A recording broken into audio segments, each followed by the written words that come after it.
ओम नमो भगवते सुदेवाय। वन्देऽहं श्रीयुतपदकमलं श्रीगुरुं वैष्णवानं च श्रीरूपं अग्रजातं सहगण रघुनाथन्वितं तं सजीवम् साद्वैतं सावधूतं परिजनसहितं कृष्णचैतन्यदेव श्रीराधा दान सहगणललिता श्रीविशाखान्विता च। प्रणाम मंत्र। नमो विष्णुपदाय कृष्णपृष्ठाय भूतले श्रीमति भक्ति वेदांत स्वामिन् इति नामिने। नमस्ते सरस्वती देवी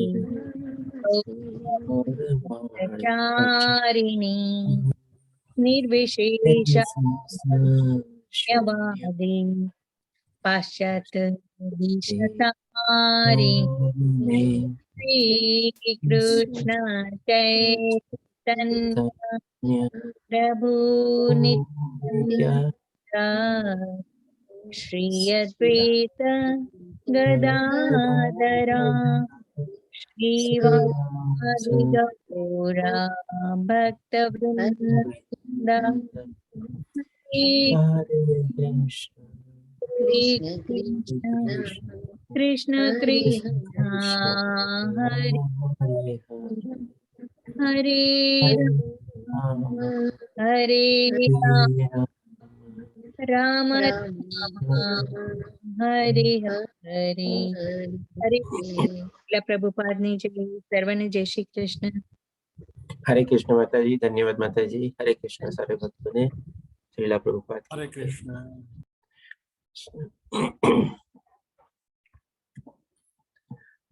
બધાને મ્યુટ કરી દઉં છું. પ્લીઝ પોતપોતાને બી મ્યુટ રાખજો. તો આજે આપણે જોઈએ ભગવાન શ્રીમદ ભગવદ્ ગીતાનો 18 અધ્યાયમાંથી બીજો અધ્યાય, જેનું નામ છે આપણે ગીતાનો સાર અથવા ગીતા સારાંશ.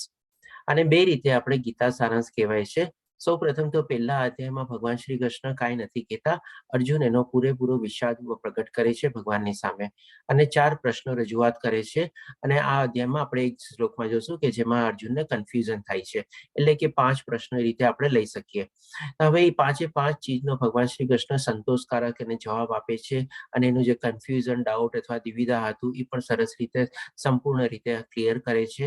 એટલા માટે આપણે કહી શકીએ કે અહીંયા ભગવદ્ ગીતા એક જાતની આપણે પૂરી થઈ જાય છે.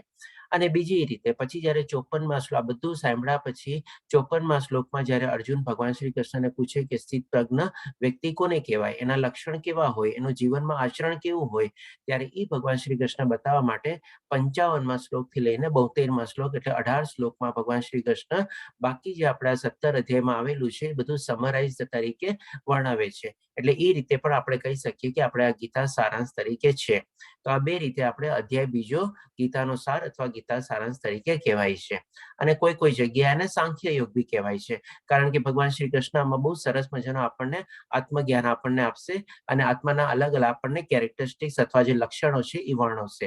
એટલા માટે પણ એક સાંખ્ય યોગ બી આને કહેવાય છે. હવે મને આપમાંથી કોઈ કહી શકશે કે આપણે ગઈકાલે જે પહેલો અધ્યાય કવર કર્યો એમાં અર્જુનના 4 મેઇન પ્રશ્નો ક્યાં હતા? એકદમ ટૂંકમાં 1 કે 2 શબ્દોમાં એક પ્રશ્નને વર્ણવે. હરે કૃષ્ણ. કોણ કહેશે? જે રિપીટર છે એમાંથી નહીં, જો કોઈ નવા ભક્તોમાંથી કહેશું તો બહુ ખુશી થશે. પોતાને અનમ્યુટ કરીને કહી શકે છે. ભલે 4 યાદ ન હોય તો 1 કે 2 બી કરી શકે છે, બોલી શકે છે. જીવન પ્રકૃતિ. ના, 4 એના પ્રશ્નો ક્યાં હતા અર્જુનના? એ તમે જે કહો છો એ તો આપણે વિષય છે, એ ભગવદ્ ગીતામાંથી આપણે જાણશું. ભગવાન, પ્રકૃતિ, આત્મા, કર્મ અને સૌથી પહેલો પ્રશ્ન શું હતો અર્જુનનો? હરે કૃષ્ણ. કોઈ પ્રયત્ન બી કરી શકો છો. હેલો. હા જી, હા માતાજી બોલો. હા, એનો પેલો પ્રશ્ન એવો હતો કે આ બધા મારા સગાવાલા છે એની સામે હું શસ્ત્ર કેમ ઉપાડું, કે જેણે મને બરોબર. નાના મોટા કર્યા છે. બહુ સરસ માતાજી, ખૂબ ધન્યવાદ માતાજી. બીજો શું હતો? બીજો બહુ યાદ નથી. એટલે કે પેલું એને કરુણા અથવા દયા થાય છે હા હા કે બધા મારા જે ભાઈ ભાંડુડા છે, મારા ગુરુજનો છે, પિતામહ છે, બધાની સામે શસ્ત્રો કેમ ઉપાડો, એટલે કરુણા અથવા દયા થાય છે. બીજું એને શું થાય છે?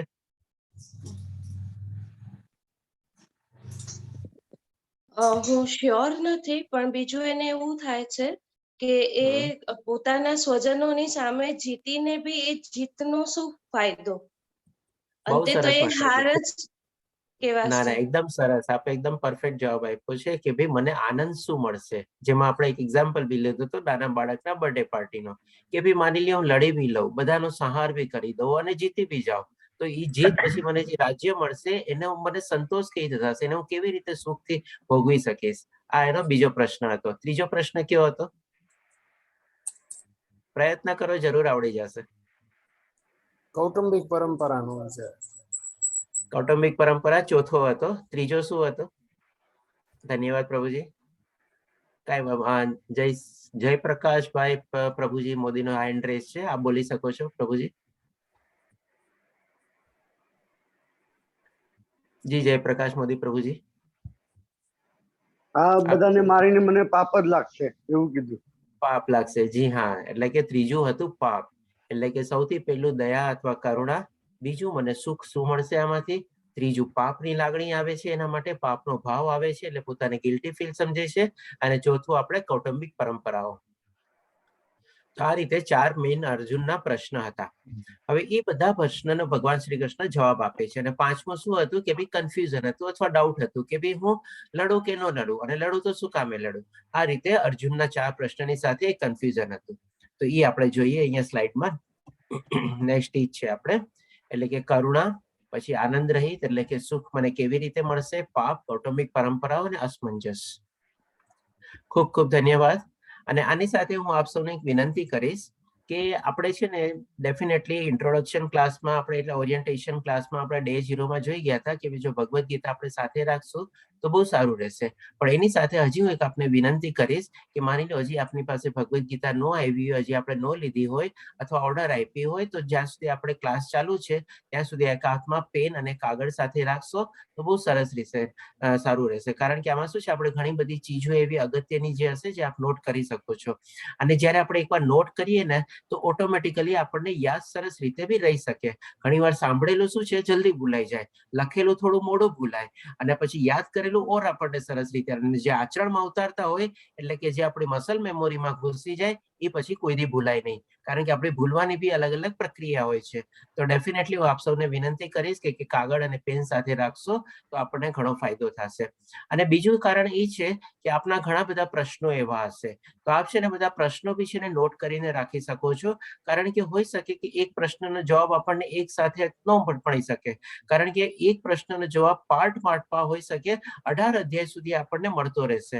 તો પણ આપ એક પ્રશ્નને સાઈડમાં રાખશો અને સાઈડમાં એની આપણને શું નોંધણી થઈ લખશો, અને પછી લાસ્ટમાં જ્યારે તમે બધાને ચેઇન તરીકે બનાવશો તો તમારો પ્રશ્નનો જવાબ બી સરસ રીતે ક્લિયર થઈ જશે. એટલા માટે આ 2-3 ફાયદા થાય કે જેથી કરીને આપને વિનંતી કરું છું કે કાગળ અને પેન સાથે રાખશો તો બહુ સરસ ફાયદો થશે આપણને. તો હવે આપણે આગળ વધીએ. તો બીજા શ્લોકમાં ભગવાન શ્રી કૃષ્ણ કહે છે, શ્રી ભગવાને કહ્યું, એટલે કે ભગવાન વાચ, મારા પ્રિય અર્જુન, આ મલિનતા તારા મનમાં કેવી રીતે આવી? તે એવા માણસને યોગ્ય નથી કે જે જીવનનું મૂલ્ય જાણે છે. તે ઉચ્ચ લોક તરફ નહીં પરંતુ બદનામી તરફ દોરી જાય છે. હવે આ શ્લોકને સમજવા પહેલા છે ને આપણે આ શ્લોક એટલા માટે અહીંયા ટાંક્યો છે આપણે કે સૌ પ્રથમવાર વેદ વ્યાસ મુનિ ભગવાન શ્રી કૃષ્ણ જ્યારે બોલવાનું શરૂ કરે છે, પહેલા અધ્યાયમાં કોઈ શ્લોક નથી બોલતા અને બીજા અધ્યાયમાં બીજા શ્લોકમાં પ્રથમવાર પોતે બોલે છે, ત્યારે ભગવાન વેદ વ્યાસ મુનિ શું શબ્દ વાપરે છે? શ્રી ભગવાન ઉવાચ. કેમ આપણે એમ બીજા કોઈ શબ્દ નથી વાપરતા કે કૃષ્ણજી ઉવાચ, શ્રી કૃષ્ણ ઉવાચ, એવી તેમ કાંઈ બી વાસુદેવ ઉવાચ, કે ભગવાન શ્રી કૃષ્ણના બી ઘણા બધા એવા નામ હતા, કોઈ શબ્દ નથી વાપરતા, પણ ખાલી એમ જ કેમ વાપરે છે? તો કે ભગવાન ઉવાચ. હવે આપણે એક ચીજ બી સમજી લઈએ. મેઇન આપણે સમજવાનું આ શ્લોકમાંથી ઈ છે. તો આપણે શું છે કે ભગવાનને આપણે 3 રીતે જાણી શકીએ છીએ. એટલા માટે વેદ વ્યાસ મુનિ ભગવાનના ઉવાચ તરીકે શબ્દ પ્રગટાવે છે પહેલી વાર જ્યારે ભગવાન શ્રી કૃષ્ણ બોલે છે પહેલા શ્લોકમાં, એટલે કે બીજા નંબરના શ્લોકમાં બીજા અધ્યાયના. તો આપણે ભગવાનને 3 રીતે જાણી શકીએ. સૌ પ્રથમ શું છે કે આપણે નિરાકાર અથવા ઘણા લોકો આવી રીતે પ્રકાશ, જ્યોતિ, લાઇટ, એનર્જી, શક્તિના રૂપમાં કહે છે કે ભગવાન નિરાકાર છે અને એ એક આપણે લાઇટ છે અથવા પ્રકાશ છે અથવા અગ્નિ છે, શક્તિ છે, એવી રીતે ઘણા લોકો એવી રીતે ભગવાનને માને છે. અને ઘણા લોકો શું છે કે ભાઈ પરમાત્મા તરીકે, એટલે કે ભગવાનના ચતુર્ભુજ રૂપને એ લોકો ભગવાન તરીકે માને છે. અને પછી ઘણા લોકો શું છે કે ભાઈ આપણે ટ્રુ સેન્સમાં જે આપણે કહીએ ભગવાનનું જે દ્વિધારી રૂપ છે, જે ભગવાન આપણને પોતે પણ આ ભગવદ્ ગીતામાં અલગ અલગ અધ્યાયમાં કહેશે કે ભાઈ હું દેહધારી છું અને મનુષ્ય મારું રૂપ છે. એટલે કે આપણે દ્વિભુજાવાળું જે રૂપ છે ભગવાનનું, એ રીતે ભગવાનની લોકો ભક્તિ કરતા હોય છે. હવે આ 3 રૂપમાં અલગ અલગ લોકો ભગવાનને માનતા હોય છે. હવે આને આપણે દ્રષ્ટાંત રૂપે બી સમજી લઈએ કે માની લો જે લોકો ઘણા આપણને શક્તિ અથવા ઉર્જા અથવા એનર્જી રૂપે માનતા હોય છે, તો આપણે એને કમ્પેર કરી શકીએ આપણે સૂરજની સાથે. એટલે કે સૂરજ આપણે દૂરથી હોય ત્યારે કેવો પ્રકાશિત ને બધું લાગતું હોય આપણને. હવે જે લોકો આપણે માની લો પરમાત્માને રૂપમાં જ માનતા હોય, ભગવાન શ્રી કૃષ્ણને જોતા હોય, તો આપણે જેમ જ્યારે સૂરજ ઉગી ગયો હોય ત્યારે આપણે સૂરજની પાસે જઈએ, માની લો સૂર્ય નમસ્કાર કરવા જઈએ, સૂરજની વંદના કરવા જઈએ, સૂરજને આપણે જળ રેડવા જઈએ, ત્યારે આપણને નજીકથી આપણને થોડો ઘણો સૂર્ય દેખાય. ઘણી વાર આપણે શું છે ક્યાંય બી બેઠા હોઈએ અથવા બારીની પાસે કે દરવાજાની પાસે બેઠા હોય, બારમાં અજવાળું હોય અને સૂરજનો પ્રકાશ આવતો હોય એટલે આપણને ખબર પડી જાય કે ભાઈ ચાલો સૂરજ ઉગી ગયો છે. પછી આપણે જ્યારે પાસે જઈએ ત્યારે આપણને સૂરજ દેખાય. અને જે લોકો સૂર્ય નમસ્કાર ને બધું કરતા હોય એ લોકો કદાચ હોઈ શકે 25, 30 કે 1 મિનિટ સુધી સૂરજની સામે જોઈ શકે, કારણ કે પ્રેક્ટિસ એ લોકોએ ડેવલપ કરેલી હોય. પણ જો પહેલી વાર એવી રીતે કોઈ સૂરજની સામે જોવા જાય તો એ 2, 5, 10 સેકન્ડ બી માંડ જોઈ શકે, પછી એની આંખ ચોડાવવા માંડે કે ભાઈ આ કઈ દેખાતું નથી, કેવી રીતે. તો આ રીતે આપણે સૂરજને પેલા પ્રકાશના કિરણ તરીકે ઘણા લોકો એ રીતે માને, ઘણા લોકો એને નજીક જઈને જોતા હોય, અને પછી જ્યારે આપણે એકદમ સૂરજને આપણે પાસે જ હોઈએ ત્યારે આપણને ભગવાનના દર્શનને એ રીતે થઈ શકે છે. હવે આને આપણે બીજી રીતે બી જોઈએ કે ભાઈ માની લો એક પહાડ હોય, આપણે પહાડને આપણે ઘણા દૂરથી આપણે માની લો કોઈ હિલ સ્ટેશનમાં ગયા અને આપણા હોટલના રૂમમાંથી આપણે પહાડને જોતા હોઈએ ત્યારે આપણને શું આછું આછું વાદળા કે એવી રીતે એમ દેખાતું હોય. અને પછી જ્યારે આપણે હોટલમાંથી નીકળી અને આપણે સાઇટ સીઈંગ માટે પ્રોપરલી જઈએ ત્યારે આપણે પહાડની માની લો તળેટીમાં એટલે કે નીચે ઊભા હોઈએ ત્યારે આપણને બધું આખો પહાડ ને બધું એવી રીતે દેખાય. અને પછી માની લો આપણે પહાડને ઓર સરસ રીતે ચડવાનું શરૂ કરીએ તો એમાં જે ઝાડ પાન ને બધું હોય એ પણ આપણને દેખાય, ઝાડ પાનની ઉપરમાં જે પક્ષીઓ ને બધા હોય એ રીતે પણ આપણને દેખાય. તો આ રીતે આપણે ભગવાનના 3 રૂપે આપણે દર્શન કરી શકીએ છીએ. કોઈ લોકો નિરાકાર રૂપમાં કરે છે, કોઈ લોકો પરમાત્મા રૂપમાં કરે છે, અને જે લોકો સાચા ભક્ત હોય છે, જે ભગવાનની ભક્તિમાં આપણે પરોવાયેલા હોય છે, એ લોકો ભગવાનને દ્વિભુજા રૂપમાં એટલે કે ભગવાનને શરીરધારી રૂપમાં એ લોકો ભગવાનની ભક્તિ કરતા હોય છે. આ રીતે ભગવાન શ્રી કૃષ્ણને આપણે જાણી શકીએ. હવે આપણે જોઈએ કે ભગવાન શ્રી કૃષ્ણનું આપણે ઐશ્વર્ય શું છે. આપણે ગઈકાલે જ આપણે જાણ્યા હતા કે આપણે 5 ચીજ આપણે ભગવદ્ ગીતામાંથી જાણશું. સૌ પ્રથમ આપણે ભગવાન, તો જેમ અહીંયા પહેલી વાર આપણે ભગવાન હોવા છે વર્ડ આવ્યો છે એટલે માટે આપણે ભગવાન વિશે જાણકારી મેળવવાની આપણે કોશિશ કરીએ છીએ. તો ભગવાનનો છે ને 6 ઐશ્વર્ય છે. એ આપણે વેદ વ્યાસ મુનિ જેમણે આ ભગવદ્ ગીતા આપણે રચેલી છે, એટલે કે આપણી સામે જે આપણે પ્રગટ થયેલી છે ભગવદ્ ગીતા, એમના પિતા એટલે કે પરાશર મુનિ. પરાશર મુનિએ ભગવાનનો શ્રી કૃષ્ણનો 6 ઐશ્વર્ય વર્ણવેલો છે. હવે 6 ઐશ્વર્ય જે વર્ણવેલો છે એ આ રીતે આપણે છે. ઉપર શ્લોકમાં એટલે કે આ વાળા શ્લોકમાં પરાશર મુનિ જે શ્રીલ વ્યાસદેવના પિતા છે, શ્રી ભગવાન વિશે કહે છે કે ધન, શક્તિ, ખ્યાતિ, સ્વરૂપ, જ્ઞાન અને વૈરાગ્ય જેવી 6 સમૃદ્ધિઓ ભગવાનના સર્વોચ્ચ વ્યક્તિત્વમાં સંપૂર્ણ માત્રામાં હાજર છે. તેથી શ્રી ભગવાન સર્વ આકર્ષક છે. સૌ પ્રથમ તો આપણે ભગવાન શ્રી કૃષ્ણનું જે નામ જે છે શ્રી કૃષ્ણનો આપણે મિનિંગ શું, એટલે કે બધી રીતેથી આપણને આકર્ષિત કરે એવી રીતે. કૃષ્ણનો મિનિંગ જ એ છે કે જે બધાને બધી રીતે આકર્ષિત કરે, એ આપણે કૃષ્ણ શબ્દનો મિનિંગ થાય છે. એટલે કે બધાને આપણને આકર્ષિત કરે છે. હવે એનો વૈભવ શું છે, ભગવાન શ્રી કૃષ્ણ પાસે શું શું છે ચીજ, એ ભગવાન પરાશર મુનિએ આપણને વર્ણવેલું છે. તો 6 ચીજ આપણને વર્ણવેલી છે. સૌ પ્રથમ તો સુંદરતા, ડેફિનેટલી આકર્ષિત કેવી રીતે કરે, જ્યારે સુંદર હોય ત્યારે જ. પછી આપણે ભગવાન પાસે બધી ટાઈપની સમૃદ્ધિ છે. આપણે જાણીએ છીએ કે ભાઈ દ્વારકામાં જ્યારે ભગવાન શ્રી કૃષ્ણે 16,108 મહેલ બનાવેલા હતા. દરેકે દરેક માટે એક એક મહેલ હતો અને બધા મહેલોમાં અઢળક વૈભવ હતો. બધું આપણે સમૃદ્ધિને બધું એમાં છવાયેલું હતું. પછી ખ્યાતિ. આજે આપણે 5,000 વર્ષ પછી પણ આપણે ભગવાન શ્રી કૃષ્ણની આપણે ખ્યાતિથી આપણે જાણકાર છીએ અને એના માટે જાણવાની કોશિશ કરીએ છીએ. ખ્યાતિ એટલે કે શું કે ફેમ, આપણે રેપ્યુટેશન, એટલે કે એવી રીતે આપણે જાણવાની કોશિશ કરીએ છીએ. ખ્યાતિમાં ક્યારેય ઘટાડો નથી થયો, પણ દિન પ્રતિદિન આપણે વધતી જ જાય છે. અને પર્ટિક્યુલરલી જ્યારે કપરો સમય આવે છે, જેમ કે અત્યારે આપણે કોરોના કાળને બધું ચાલ્યો છે, ત્યારે તો ભગવાનની પાછળ દોટ મૂકવા બધા આપણે આગળ વધતા થઈ ગયા છે. પછી શક્તિ. આપણે જાણીએ છીએ કે ભગવાન જ્યારે બાળ રૂપમાં હતા ત્યારે બાળ સ્વરૂપમાં બી એમની લીલા રૂપે એમણે આખા ગોવર્ધન પર્વતને એક ટચલી આંગળીએ ઉપાડેલો હતો. એટલે કે કેટલી શક્તિ હશે જાણીએ છીએ આપણે. એટલે કે ભગવાન શ્રી કૃષ્ણમાં શક્તિ પણ એ પ્રમાણે પૂર્ણ માત્રામાં છે. પછી જ્ઞાન. આજે જે ભગવદ્ ગીતાનું જે જ્ઞાન જે છે, ભગવાન શ્રી કૃષ્ણ કુરુક્ષેત્રની મોટી રણભૂમિમાં લગભગ પોણી કલાકની અંદરમાં અર્જુનને આખી ગીતા સમજાવી દીધી. તો કેટલું સરસ જ્ઞાન એમને અર્જુનને આપ્યું. અને એ જ જ્ઞાન આપણે આજે એઝ ઇટ ઇઝ આપણે 5,000 વર્ષો પછી બી આપણે આજે એને સમજવાની કોશિશ કરીએ છીએ એ જ્ઞાનને. અને આપણે જોશું કે એક અધ્યાયમાં ભગવાન શ્રી કૃષ્ણ વર્ણવશે કે આ જ બધી ચીજ જાણીએ એ જ જ્ઞાન છે, એના સિવાય બધું અજ્ઞાન છે આપણે. પછી આ પાંચેય ચીજ આપણે કહીએ કે ભાઈ ઓકે, બધા માણસ પાસે હોય થોડી ઘણી માત્રામાં. જેમ કે આપણે કોઈ બી એક્ઝામ્પલ લઈ લઈએ, કોઈ એક માણસ પાસે કોઈ માને કે કોઈ આપણે સ્ત્રી કે છોકરી હોય, બહુ સરસ સુંદર દેખાતી હોય, બહુ સરસ એના ફીચર્સ ને બધું હોય, ગોરી હોય, બધી હોય, અને માની લો કોઈ એવો માણસ હોય કે જેની પાસે સારા એવો પૈસા ને બધું હોય અને એવી સારી એવી રેપ્યુટેશન બી સોસાયટીમાં મેળવેલી હોય, ખ્યાતિ બી મેળવેલી હોય, અને માની લો એની પાસે થોડું ઘણું એવો સત્તાનો પાવર બી હોય, શક્તિ બી હોય, બધું હોય, અને ડેફિનેટલી થોડું ઘણું જ્ઞાન બી હોય એની પાસે. હવે આ બધી ચીજોમાં કોઈ પણ મનુષ્ય પાસે અથવા આપણે સ્ત્રી પાસે કે પુરુષ પાસે આપણે જોઈએ કે હોય આપણે, તો આ બધું શું એની પાસે સંપૂર્ણ માત્રામાં હોય? આખી દુનિયામાં જેટલું જ્ઞાન હોય બધું શું એની પાસે હોય? આખી દુનિયામાં જેટલી સમૃદ્ધિ હોય બધી એની પાસે હોય? અલ્પ માત્રામાં થોડું ઘણું હોય આપણે કે ભાઈ જેટલી સુંદરતા હોય બધી સુંદરતા એનામાં જ હોય? એવું નથી હોતું. પણ ભગવાન શ્રી કૃષ્ણ પાસે શું છે? જો કે ભગવાન પરાશર મુનિએ કીધું છે કે સંપૂર્ણ માત્રામાં છે. એટલે કે આ બધી ચીજ, પાંચે પાંચ ચીજ આપણે ભગવાન શ્રી કૃષ્ણમાં સંપૂર્ણ માત્રામાં છે. એટલા માટે જે પૂર્ણ પુરુષોત્તમ પરમેશ્વર કહેવાય છે. અને એના ઉપરાંત શું છે કે જે બહુ મહત્વનું છે, કદાચ આ પાંચ ચીજ આપણા બધા લોકો પાસે થોડી ઘણી અલ્પ માત્રામાં હશે, પણ શું જે ત્યાગની ભાવના જે છે એ શું આપણી પાસે આવી શકે છે? એ પણ સંપૂર્ણ માત્રામાં.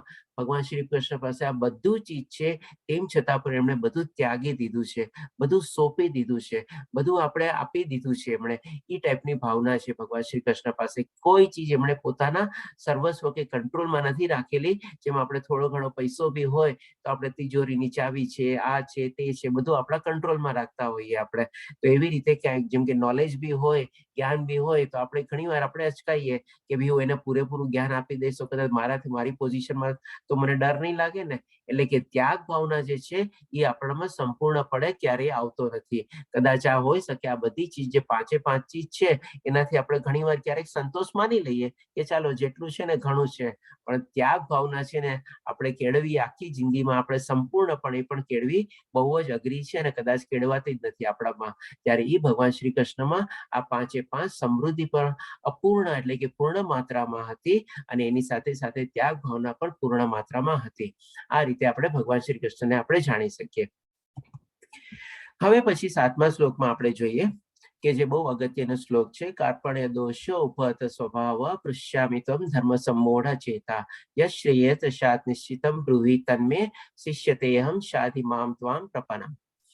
હવે આ શ્લોક દ્વારા શું છે? અર્જુન ભગવાન શ્રી કૃષ્ણની શરણાગતિ કે છે.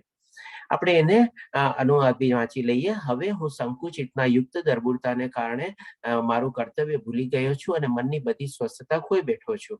આવી સ્થિતિમાં હું આપને પૂછી રહ્યો છું કે જે મારા માટે કલ્યાણકારી હોય તેનું ચોક્કસ કથન કરો. હવે હું આપનો શિષ્ય છું અને આપનો શરણાગત છું. મને ઉપદેશ આપવાની કૃપા કરો. હવે આ શ્લોક છે ને બહુ ઇમ્પોર્ટન્ટ છે અને આપણી લાઈફમાં પણ છે ને આપણે આવી ટાઈપથી છે ને શરણાગતિ લેવી જોઈએ. જ્યારે જ્યારે છે ને આપણી લાઈફમાં આપણે આવા કન્ફ્યુઝનમાં હોઈએ, દ્વિધામાં હોઈએ, ડાઉટ હોય, આપણા ઘણા બધા પ્રશ્નો હોય, ત્યારે કોઈ પણ એવા વ્યક્તિ પાસે જેને આપણે ગુરુ માનતા હોઈએ અથવા એવી રીતે જેની પાસેથી આપણને જ્ઞાની હોય એની પાસેથી આપણે શરણાગતિ લેવી જોઈએ. આપણે આમાંથી છે ને 2 થી 3 ચીજ સમજશું. સૌ પ્રથમ તો છે ને એક શિષ્ય તરીકે અર્જુન. હવે શિષ્ય તરીકે એને કેવી રીતે શરણાગતિ લીધી એ પણ આપણે જોઈએ. એક સારા શિષ્યમાં શું છે, 3 લક્ષણ હોવા જોઈએ. સૌ પ્રથમ વિનમ્રતાથી, નમ્ર ભાવે, કોઈ પણ અહંકાર વગર પૂરેપૂરી રીતે શરણાગતિ લેવાની આપણે પોતાના ગુરુની. એ જે રીતે અહીંયા અર્જુન ભગવાન શ્રી કૃષ્ણની શરણાગતિ લે છે એવી રીતે. પછી બીજું ચીજ કે ભગવાન શ્રી કૃષ્ણને એ વિનંતી કરે છે. તો એ પણ એક બીજો ગુણ છે સારા શિષ્યનો, કે જેની પાસે પણ આપણે જ્ઞાન મેળવવું હોય ત્યારે શરણાગતિ લીધા પછી વિનમ્ર ભાવથી, પૂર્ણ ભાવથી આપણે શરણાગતિ લીધા પછી આપણે એમને વિનંતી કરવાની કે ભાઈ મને તમે આનું જ્ઞાન આપો. અને ત્રીજું લક્ષણ જે પણ એક સારા શિષ્યની છે, જ્યારે ગુરુ આપણને કોઈ જ્ઞાન આપે આપણી શરણાગતિ સ્વીકાર્યા પછી, ત્યારે આપણને કોઈ ચીજ આપણને એમાં ક્લિયર ન થતી હોય અથવા ફરીથી એમાં કોઈ કન્ફ્યુઝન હોય, ડાઉટ હોય, તો આપણે પ્રશ્ન પણ પૂછવાનો. અને પ્રશ્ન પણ શું છે, આપણે પરિપ્રશ્ન તરીકે પૂછવાનો. એટલે કે વિનમ્રતા ભાવથી આપણે પ્રશ્ન પૂછવાનો. નહીં કે આપણે શું છે કે સામેવાળાના ટેસ્ટિંગ કરવા માટે કે ભાઈ એણે આ કીધું આમ સાચું છે કે નહીં જોવા દેતો, એને પારખવા માટે. એવી રીતે ઘણીવાર આપણે શું છે આપણા અહંકારમાં બી આપણે ક્યારેક પ્રશ્ન પૂછતા હોઈએ છીએ. એવો ભાવ ક્યારેય ન કેળવવો જોઈએ. બધાને મ્યુટ કરી દઉં છું, પ્લીઝ પોતપોતાને મ્યુટ રાખજો. એટલે કે એમાં પણ શું પરિપ્રશ્ન પૂછવાનો આપણે, કે વિનમ્ર ભાવથી આપણે પ્રશ્ન પૂછવાના. એટલે કે આ 3 ઇમ્પોર્ટન્ટ આપણે લક્ષણ છે આપણે શિષ્ય તરીકેના. હવે એવી રીતે છે ને ગુરુના બી 3 ઇમ્પોર્ટન્ટ લક્ષણ આપણે જાણશું આમાંથી. સૌ પ્રથમ તો શું છે, જ્યારે કોઈ આપણી પાસે આવે શરણાગતિ લે ત્યારે શું છે આપણે એને પણ એટલા આદરપૂર્વક છે ને શરણાગતિ સ્વીકારવાની. ત્યારે આપણે પણ શું ભાઈ એ આપણી શરણાગતિ લે છે, સંપૂર્ણ રીતે પોતાની લે છે, ત્યારે આપણે એને તુચ્છ તરીકે નહીં માનવાનો. માની લે આપણને એને કોઈ એવું કંઈક માન આપતો હોય આપણને, તો આપણે પણ એટલા જ આદરપૂર્વક એની શરણાગતિ સ્વીકારવી, એને સન્માનિત કરવાનો અને એવી રીતે એને આપણે પછી જ્ઞાન આપવાનું. એટલે કે એ પણ એક સારા ગુરુની આપણે લક્ષણ છે કે પણ એમાં પણ એને ત્યારે અહંકાર ન રાખવો જોઈએ. અને એવી રીતે શરણાગતિ શિષ્યની સ્વીકારવાની. પછી બીજું લક્ષણ શું છે ગુરુની, તો કે ભાઈ જે પ્રમાણે એને વિનંતી કરી હોય કે ભાવે મને આપ જ્ઞાન આપો, ત્યારે ગુરુએ પણ એ પ્રમાણે જ્ઞાન આપવાની કોશિશ કરવાની પૂરેપૂરો જેની પાસે છે. અને એમાં પણ કોઈ જાતની કોઈ કંજૂસાઈ નહીં કરવાની. અને ત્રીજું લક્ષણ, ત્યાર પછી જ્યારે શિષ્ય કોઈ પ્રશ્ન પૂછે ત્યારે બને ત્યાં સુધી પોતાના જ્ઞાન દ્વારા સંતોષપૂર્વક એ જવાબ આપવાની પૂરેપૂરી કોશિશ કરવાની. એમાં પણ કોઈ જાતની કંજૂસાઈ નહીં કરવાની. તો આ રીતે પણ આપણને 3 લક્ષણ આપણને શિષ્યના મળે છે. અને એવી જ રીતે 3 લક્ષણ આપણને સારા ગુરુના બી મળે છે.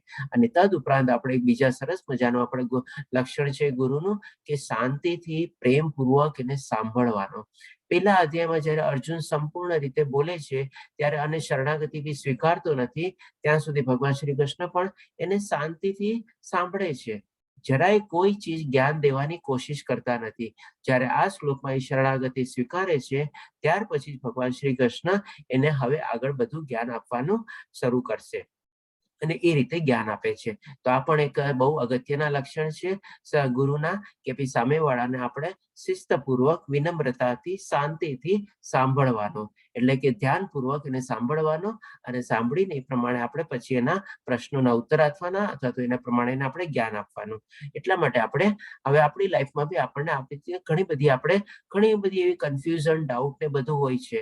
તો ક્યારે કોઈની પણ પાસેથી જો આપણે જ્ઞાન લેવાની કોશિશ કરીએ તો આ રીતે આપણે જ્ઞાન લેવાની કોશિશ કરવાની. આપણે હવે જોઈએ ભગવાન શ્રી કૃષ્ણ એક એક કરીને અર્જુનના બધા પ્રશ્નો આવશે, પ્રશ્નોના જવાબ આપશે. સૌ પ્રથમ જે પહેલો પ્રશ્ન હતો કરુણા અથવા દયા, જેનો ભગવાન શ્રી કૃષ્ણ 11મા શ્લોકથી લઈને 30મા શ્લોક સુધી જવાબ આપશે. તો આમાં પણ ભગવાન શ્રી કૃષ્ણ 11મા શ્લોકમાં પેલા કહે છે પૂર્ણ પુરુષોત્તમ પરમેશ્વર બોલ્યા.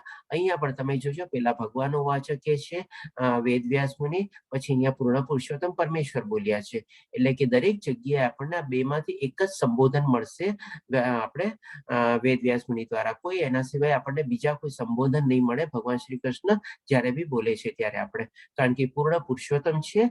અને એ રીતે આપણે જાણશું કે જે આપણે ભગવાન શ્રી કૃષ્ણના 6 ઐશ્વર્યને જાણી ગયા. તો અહીંયા ભગવાન શ્રી કૃષ્ણ કહે છે પૂર્ણ પુરુષોત્તમ પરેશ બોલ્યા તું વિદ્વતા ભરી વાતો કરે છે પરંતુ જેનો શોક કરવા જેવો નથી તેના માટે તો શોક કરી રહ્યો છે. જેવો વિદ્વાન હોય છે તેઓ જીવિત કે મૃત માટે શોક કરતા નથી. આપ સૌને એક વિનંતી છે, આ અધ્યાય થોડો મોટો છે એટલા માટે આપણે 15 મિનિટ પહેલા શ્લોકા પઠન બી શરૂ કરી દીધું હતું અને ઘણા બધા શ્લોક આપણે કવર કરવાના છે. 72 શ્લોકમાંથી જ અગત્યના છે એ પણ આપણે ઘણા બધા છે. તો કદાચ મને 5-10 કે મેક્સિમમ કદાચ 15 મિનિટ જેવો વધારે ટાઈમ લાગે તો આપ સર્વેને વિનંતી છે કે મારી સાથે જોડાવા બધા રહેવા.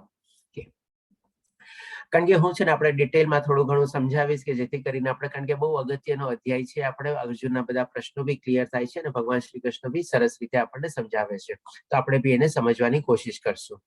તો હવે આ શ્લોકમાં સૌ પ્રથમ પહેલા શું કહે છે ભગવાન શ્રી કૃષ્ણ કે ભાઈ તું વિદ્વતા ભરી વાતો કરે છે. એટલે અહીંયા છે ને ભગવાનનો જે ટોન છે ને આપણે હલકો ફુલકો આપણે કહીએ ને થોડો ઘણો ઠપકાર એવું છે કે ભાઈ તું આટલી બધી વિદ્વતા ભરી વાતો બધું કરે છે. સરસ મજાની તે કૌટુંબિક પરંપરાઓનો મોટો જે કાલ્પનિક પ્રોબ્લેમ વર્ણવ્યો એ બધું જે છે અને તને આટલો શોક થઈ રહ્યો છે, તું રોઈ રહ્યો છો, તારી ચામડી બળી રહી છે, તું ધ્રુજી રહ્યો છો, કાપી રહ્યો છો, તારા હાથમાંથી ગાંડીવ છૂટી ગયું છે અને એવી રીતે તું કે છે બધું. તો એ રીતે ભગવાન શ્રી કૃષ્ણ પહેલા એને હલકો છે ને આપણે ઠપકો આપવા જેવું કે છે કે તું વિદ્વતા ભરી વાતો કરે છે પરંતુ જેનો શોક કરવા જેવું નથી એના માટે તું શોક કરી રહ્યો છે. એટલે કે એને શું હતું, શોક શેનો કરી રહ્યો હતો કે ભાઈ આ લોકો બધાની સામે મારે લડવું પડશે, એ લોકોને મારવા પડશે, એ ટાઈપનો, અને મારવાથી લોકો બધા હણાઈ જશે મારા બાણથી, એનો એને શોક હતો. એટલે કે ભગવાન શ્રી કૃષ્ણ કહે છે કે આ જેના માટે શોક કરવાની જરૂર નથી એના માટે તું શોક કરી રહ્યો છે. અને સાથે સાથે કહે છે કે જે વિદ્વાન હોય છે તેઓ જીવિત કે મૃત માટે શોક કરતા નથી. એટલે કે ભગવાન શ્રી કૃષ્ણ એક તરફ આમ કીધું અને બીજી તરફ તરત ને તરત ભગવાન શ્રી કૃષ્ણ શુદ્ધ કહે છે કે જે લોકો વિદ્વાન માણસો હોય છે, એટલે કે તું જે અત્યારે વાતો જે બધી કરસ ને એ વિદ્વાન માણસો આવી રીતે કોઈ વાત ન કરે. અને બીજું ચીજ સાથે એ પણ કહે છે કે જીવિત અને મૃત એના માટે કે લોકો કોઈ શોક બી કરતા નથી. હવે શું કામ એ કરતા નથી, હવે એ ભગવાન શ્રી કૃષ્ણ અહીંયા 12મા શ્લોકમાં સમજાવવાનું શરૂ કરે છે. તો 12મા શ્લોકમાં ભગવાન શ્રી કૃષ્ણ કહે છે એવું ક્યારેય ન હતું કે ન રહ્યો હોવ કે તું કે ન રહ્યો હોવ હું, અથવા તો આ બધા રાજાઓ ન રહ્યા હોય, અને એવું પણ નથી કે ભવિષ્યમાં આપણે બધા નહીં હોઈએ. એટલે કે ભગવાન શ્રી કૃષ્ણ પેલા એને થોડો ઘણો ઠપકો આપીને પછી હવે પાછું એને કહે છે કે એવું નથી કે ભૂતકાળમાં બી આ બધા નો રહ્યા હોય અને અત્યારે જે આપણે જોઈ રહ્યા છે, હું અને તું જે આ બધાને જોઈ રહ્યા છે આપણે છીએ અત્યારે, અને એવું પણ નથી કે ભવિષ્યમાં બી આ બધા નહીં હશે. તો હવે તરત એના મનમાં પ્રશ્ન અર્જુનને થાય કે ભાઈ કેવી રીતે? તો હવે ભગવાન શ્રી કૃષ્ણ ઓર સરસ રીતે આગળ સમજાવે છે આગળના શ્લોકમાં કે 13મા શ્લોકમાં ભગવાન શ્રી કૃષ્ણ કહે છે જેવી રીતે દેહધારી આત્મા આ વર્તમાન શરીરમાં કુમારાવસ્થામાંથી યુવાવસ્થા અને પછી વૃદ્ધાવસ્થામાં એમ નિરંતર પસાર થતો રહે છે, તેવી જ રીતે મૃત્યુ પછી આત્મા બીજા શરીરમાં પ્રવેશે છે. ધીર પુરુષ એવા પરિવર્તનથી મૂંઝાતો નથી. એટલા માટે જ ત્યાં કીધું હતું કે વિદ્વાન માણસ જીવન અથવા મૃત માટે શોક કરતો નથી. અને પછી કીધું કે ભાઈ ભૂતકાળમાં બી આ બધા હતા, અત્યારે બી છે અને ભવિષ્યમાં બી આવી રીતે બધા એ લોકો રહેવાના છે. હવે આખી પ્રોસેસ સમજાવવા માટે ભગવાન શ્રી કૃષ્ણ 13મા શ્લોકમાં એને સમજાવે છે. હવે આ શ્લોકને સમજવા માટે છે ને આપણે એક પેલા એક દાખલો લઈ લઈએ કે ભાઈ માની લો આપણે એક માણસની આપણે 50 વર્ષની ઉંમર છે. હવે એ જન્મો હોય અને પહેલા દિવસનો એનો ફોટો લીધો હોય અને પછી માની લો દર મહિનેના ફોટા લીધેલા હોય, એટલે કે 12 ફોટા લીધા એ પ્રમાણે આખા. હવે પછી દર વર્ષે ફોટા લે છે, એટલે કે બીજા હજી 49 ફોટા લીધા, એટલે કે માની લો 49 + 12 + પહેલા દિવસનો ફોટો, એમ માની લો 61-62 એના ફોટા થયા. હવે બધા ફોટાને છે ને લાઈનથી આપણે ગોઠવી દઈએ. ત્યારે બધામાં શું છે, કોઈ અજાણ્યા માણસને આપણે પૂછીએ કે ભાઈ આ બધા ફોટામાં તને કોણ દેખાય છે? તો કે ભાઈ આ તો એકદમ નવજાત શિશુનો ફોટો છે, આ જરા મોટો ને એમ થાય છે, પણ મને આમ ખબર નથી પડતી કે આ બધા એક માણસ છે કે બીજા માણસ છે. હવે કોઈ અજાણ્યું હોય ને એ તરત આમ જ કે એ કોઈ નો કહી દેશ કે આ બધા ફોટા એક જ માણસના છે, પણ જેનો જે ફોટો હોય ને એ તરત કહે કે ભાઈ આ મારો ફોટો છે, આ હું છું, આ હું છું, આ હું છું, આ હું છું, આ બધા ફોટા મારા છે. કારણ કે એ પોતે જાણે છે કે આ બધા ફોટા પોતાના છે. પણ જો કોઈ અજાણ્યો માણસ હોય તો એ કોઈ જાણતું ન હોય અને એને બધા ફોટા હોઈ શકે અલગ અલગ એ પ્રમાણે લાગે કે ભાઈ હા થોડું ઘણું આમાં સિમિલારિટી દેખાય છે, આ ફોટામાં ને આ ફોટામાં થોડું કંઈક એવું સિમિલારિટી દેખાય છે, પણ બરાબર ખબર નથી પડતી શું છે, કેવી રીતે છે. તો આ રીતે જણાવે. તો એવી જ રીતે ભગવાન શ્રી કૃષ્ણ કહે છે કે જેવી રીતે દેહધારી આત્મા, દેહધારી આત્મા એટલે મતલબ શું? એટલે કે ભગવાન શ્રી કૃષ્ણ પહેલી વાર આપણે આત્મા વર્ડ યુઝ કરે છે. હવે આપણે આત્મા શું છે? આપણા શરીરની અંદર પ્રવેશી ગઈ છે. એટલા માટે ભગવાન શ્રી કૃષ્ણ કહે છે કે દેહધારી આત્મા, કારણ કે આત્માએ હવે શરીર ધારણ કરી લીધું છે, એટલા માટે થયું દેહધારી આત્મા. હવે જેમ જ્યારે શરીર ધારણ કરી લીધું હોય ત્યારે નવજાત શિશુથી લઈને આપણે જેમ અત્યારે વર્તમાન શરીરમાં કુમાર અવસ્થામાંથી યુવાવસ્થા, યુવાવસ્થામાંથી વૃદ્ધાવસ્થા, એમ કરીને નિરંતર આપણે જેમ બધા ફોટામાં આત્મા રહેલો છે, બધા ફોટામાં એક જ આત્મા છે, કારણ કે એક જ માણસનો ફોટો છે, એવી રીતે બધામાં એ પ્રમાણે સેમ આત્મા જ રહેલો છે. એટલા માટે માણસ કહે છે કે આ ફોટો મારો છે, આ ફોટો મારો છે, આ ફોટો મારો છે, જેનો એ ફોટો છે. એવી રીતે તો હવે એવી રીતે હવે થોડુંક આપણે સાયન્સમાંથી બી જોઈ લઈએ. જેમ સાયન્સમાં આપણે શું છે કે ભાઈ દરેક સેકન્ડે સેકન્ડે છે ને આપણા સેલથી આપણી બોડી બનેલી હોય, એટલે કે કોષથી, એટલે કે લાખો કોષો છે ને, લાખો સેલ છે ને મૃત્યુ પામતા હોય, અને એવી જ રીતે લાખો સેલો બી આપણે જન્મ પામતા હોય. અને સાયન્સના લેંગ્વેજના પ્રમાણે કહીએ આપણે તો દર 7 વર્ષે છે ને આપણું બોડી આખું ચેન્જ થઈ જાય. એટલે તમે ઘણી વાર જોજો, આપણે પેલા 5 વર્ષનો ફોટો હોય અને 50 વર્ષનો જે ફોટો હોય, કદાચ એમાં આપણને બહુ ઓછી સિમિલેરિટી મળે. ખાલી આપણે પોતે જાણતા હોઈએ કે આ મારો ફોટો છે. એટલે કે આપણું આ જે શરીર છે એ ક્ષણે ક્ષણે આપણે નાશ પામે છે. અને સાયન્સના હિસાબે તો દર 7 વર્ષે આખું નવું શરીર થઈ જાય છે. પણ એની અંદર જે આત્મા રહેલો છે એ શું નાશ પામે છે? એ નથી નાશ પામતો. એ તો એનો ઈ જ રહે છે. અને પછી માની લ્યો 50 વર્ષ પછી કોઈ એવો કાળ આવે, એવો સમય આવે કે ઈ શરીરનું મૃત્યુ થઈ જાય, તો પણ ત્યારે જે આત્મા જે છે આપણે ઈ શરીર છોડી અને પછી બીજા શરીરમાં પ્રવેશી જાય છે.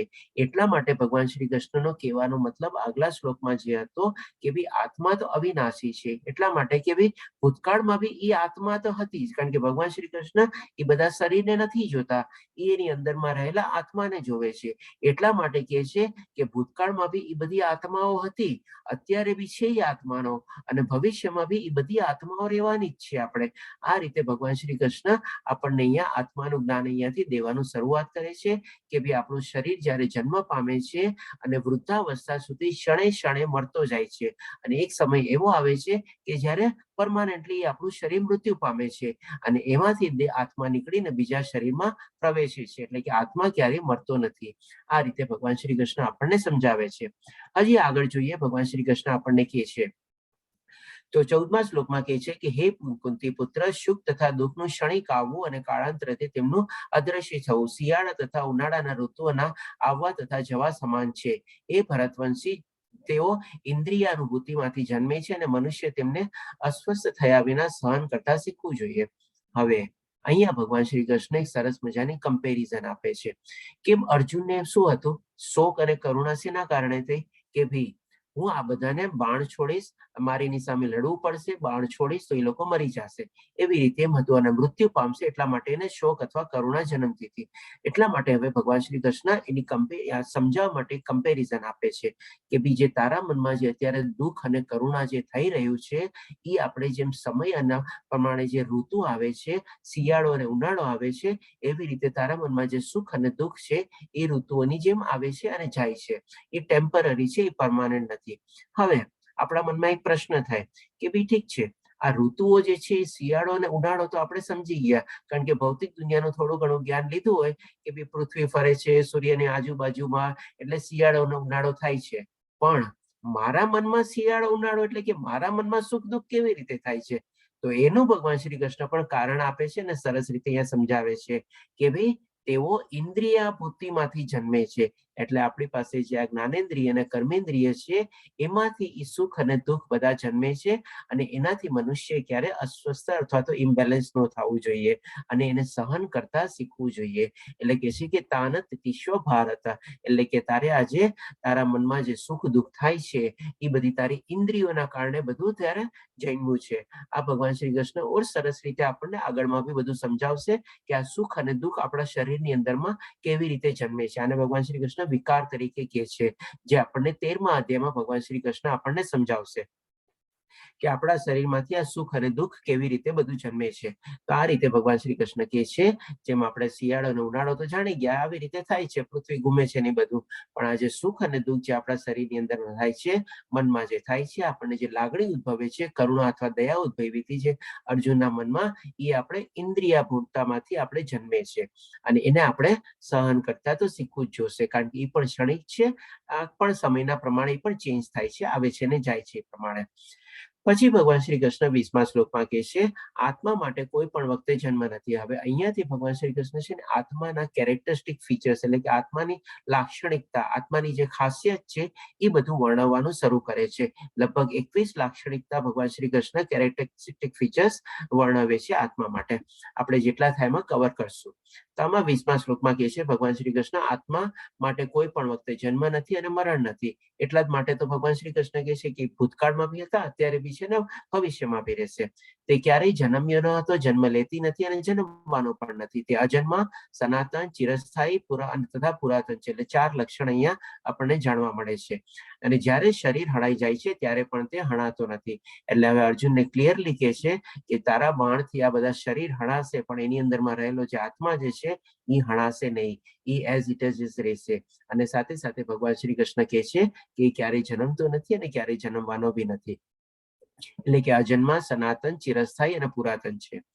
પછી હવે 22મા શ્લોકમાં ભગવાન શ્રી કૃષ્ણ કહે છે, જેવી રીતે મનુષ્ય જૂના વસ્ત્રો તજીને નવા વસ્ત્રો ધારણ કરે છે, તેવી રીતે આત્મા વૃદ્ધ તથા નકામા શરીરો તજીને નવા ભૌતિક શરીર ધારણ કરે છે. એટલે કે હવે જયારે એક આપણે શરીર છોડી દીધું આત્માએ, તો એ બીજા શરીરમાં પ્રવેશે. એ છે એટલા માટે ભગવાન શ્રી કૃષ્ણે શરૂઆત કરી હતી દેહધારી આત્માથી. એવી રીતે તો એ જ ચીજ ભગવાન શ્રી કૃષ્ણ અહીંયા હવે આપણને સમજાવે છે કે એ આત્મા માટે જેણે જે દેહ, નવું દેહ જે ધારણ કર્યું, એ કેવી રીતે ધારણ કરે છે, આખી પ્રોસેસ સમજાવે છે. અને સાથે કમ્પેરિઝન બી આપે છે કે જેવી રીતે મનુષ્ય, આપણે જેમ આપણા જૂના કપડા હોઈએ, આઉટડેટેડ કપડા હોય, ફાટેલા કપડા હોય, ન ગમતા કપડા હોય, કેમ આપણે એને ડિસ્કાર્ડ કરી દઈએ, ફેંકી દઈએ, અથવા દાનને રૂપે કંઈક આપી દઈએ અને પાછા નવા કપડાની રીતે લઈએ. તો એવી જ રીતે જયારે આત્મા જે છે આપણા શરીરની અંદર રહેલો છે, જ્યારે આપણું શરીર જૂનું થઈ જાય છે, અથવા તો આપણે બીમાર પડી જાય છે, અથવા તો મૃત્યુ પામે છે, શરીર ત્યાગી દઈએ છીએ, ત્યારે એ આત્મા આપણે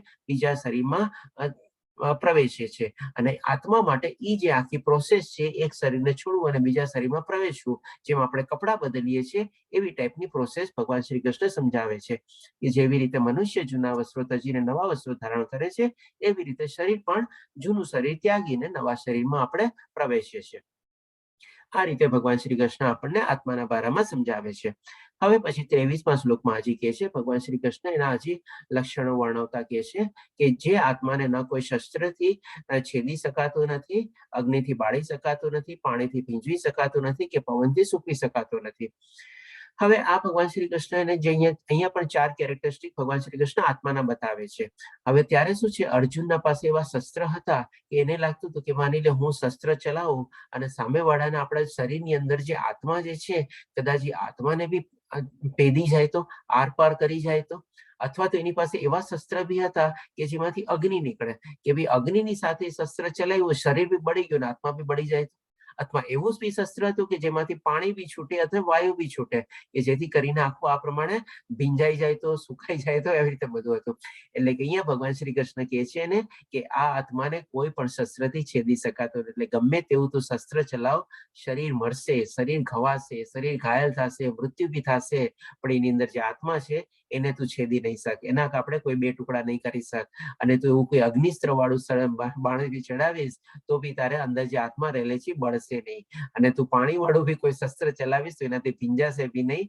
અને એવું કોઈ પવન વાળું બી શસ્ત્ર હશે તો એનાથી બી ઉડી બી નહીં જાય, કે ભાઈ ચાલો શરીર બી ઉડી ગયું, આત્મા બી ઉડી ગઈ, એવી રીતે નહીં. તો આ રીતે પણ ભગવાન શ્રી કૃષ્ણ આ શ્લોક દ્વારા 4 કેરેક્ટરિસ્ટિક ફીચર્સ આત્માના જણાવે છે કે ના એને કોઈ ભેદી શકે છે, છેદી શકે છે, કાપી બી કોઈ નથી શકતું, ટુકડા નથી કરી શકતું, એના બાળે બી નથી શકાતું, એને ભીંજવી બી નથી શકાતું, અને કોઈને સૂકવી બી નથી શકાતું. એટલે કે અર્જુનના મનમાં જો એવો કોઈ ડર હોય કે મારા બાણથી આવી રીતે કઈ પ્રક્રિયા થશે, એવી રીતે પણ નથી થવાનું કાંઈ. આ રીતે ભગવાન શ્રી કૃષ્ણ બીજા 4 લાક્ષણિક ફીચર આપણને આત્માના બતાવે છે. પછી હવે આપણને 26મા શ્લોકમાં ભગવાન શ્રી કૃષ્ણ કે છે આ બધી ચીજ સમજાવ્યા પછી બીજી રીતે એની જે મનસ્થિતિ હતી ને એવા મનસ્થિતિથી એને સમજાવવાની કોશિશ કરે છે કે હે મહાભાવ, જો તું એમ વિચારતો હોય કે આત્મા અથવા જીવનના લક્ષણો જે ભગવાન શ્રી કૃષ્ણે આ બધાના લક્ષણો બતાવ્યા આત્માના, સદા જન્મે છે અને હંમેશને માટે મૃત્યુ પામે છે, તો પણ તારે શોક કરવાનું કારણ નથી. હવે જો, એટલે કે આ પણ એક સરસ મજાના ગુરુ ની લાક્ષણિકતા છે કે સામેવાળા એનો જે શિષ્ય છે એ કેવું વિચારતો હશે, એ કેવું વિચારતો હશે, એ પોતે પારખી લઈ એ પ્રમાણે એને સમજાવવાની બી કોશિશ કરવાની કે આ બધી ચીજો સમજાવી દીધી, પણ હજી જો એમ વિચારતો હોય કે ભાઈ ના, આ હું મારીશ ને એટલે આમ શરીર મરી જશે ને આત્મા મરી જશે, તો ભગવાન શ્રી કૃષ્ણ કહે છે કે જો તું એમ વિચારતો હો તો પણ તારે શોક કરવાની શું જરૂર છે? કારણ કે એનો બેઝિક પ્રોબ્લેમ તો એ જ હતો ને, કરુણા અથવા દયા તો એ જ આવી હતી ને કે આ બધા મરી જશે એટલા માટે કરુણા દયા કરતો હતો ને. હવે જો તું એમ વિચારતો કે ભાઈ આ હંમેશને માટે નાશ પામવાના છે, જેમ બાળક માટે એક રમકડું આપણે લઈને આવ્યા હોઈએ અને માની લો તને આજે આ એક રમકડું આપ્યું ને રમકડું તૂટી ગયું, તો ભાઈ શું છે, હવે રમકડું વયું ગયું તો હવે તેના માટે શોક શું કામે?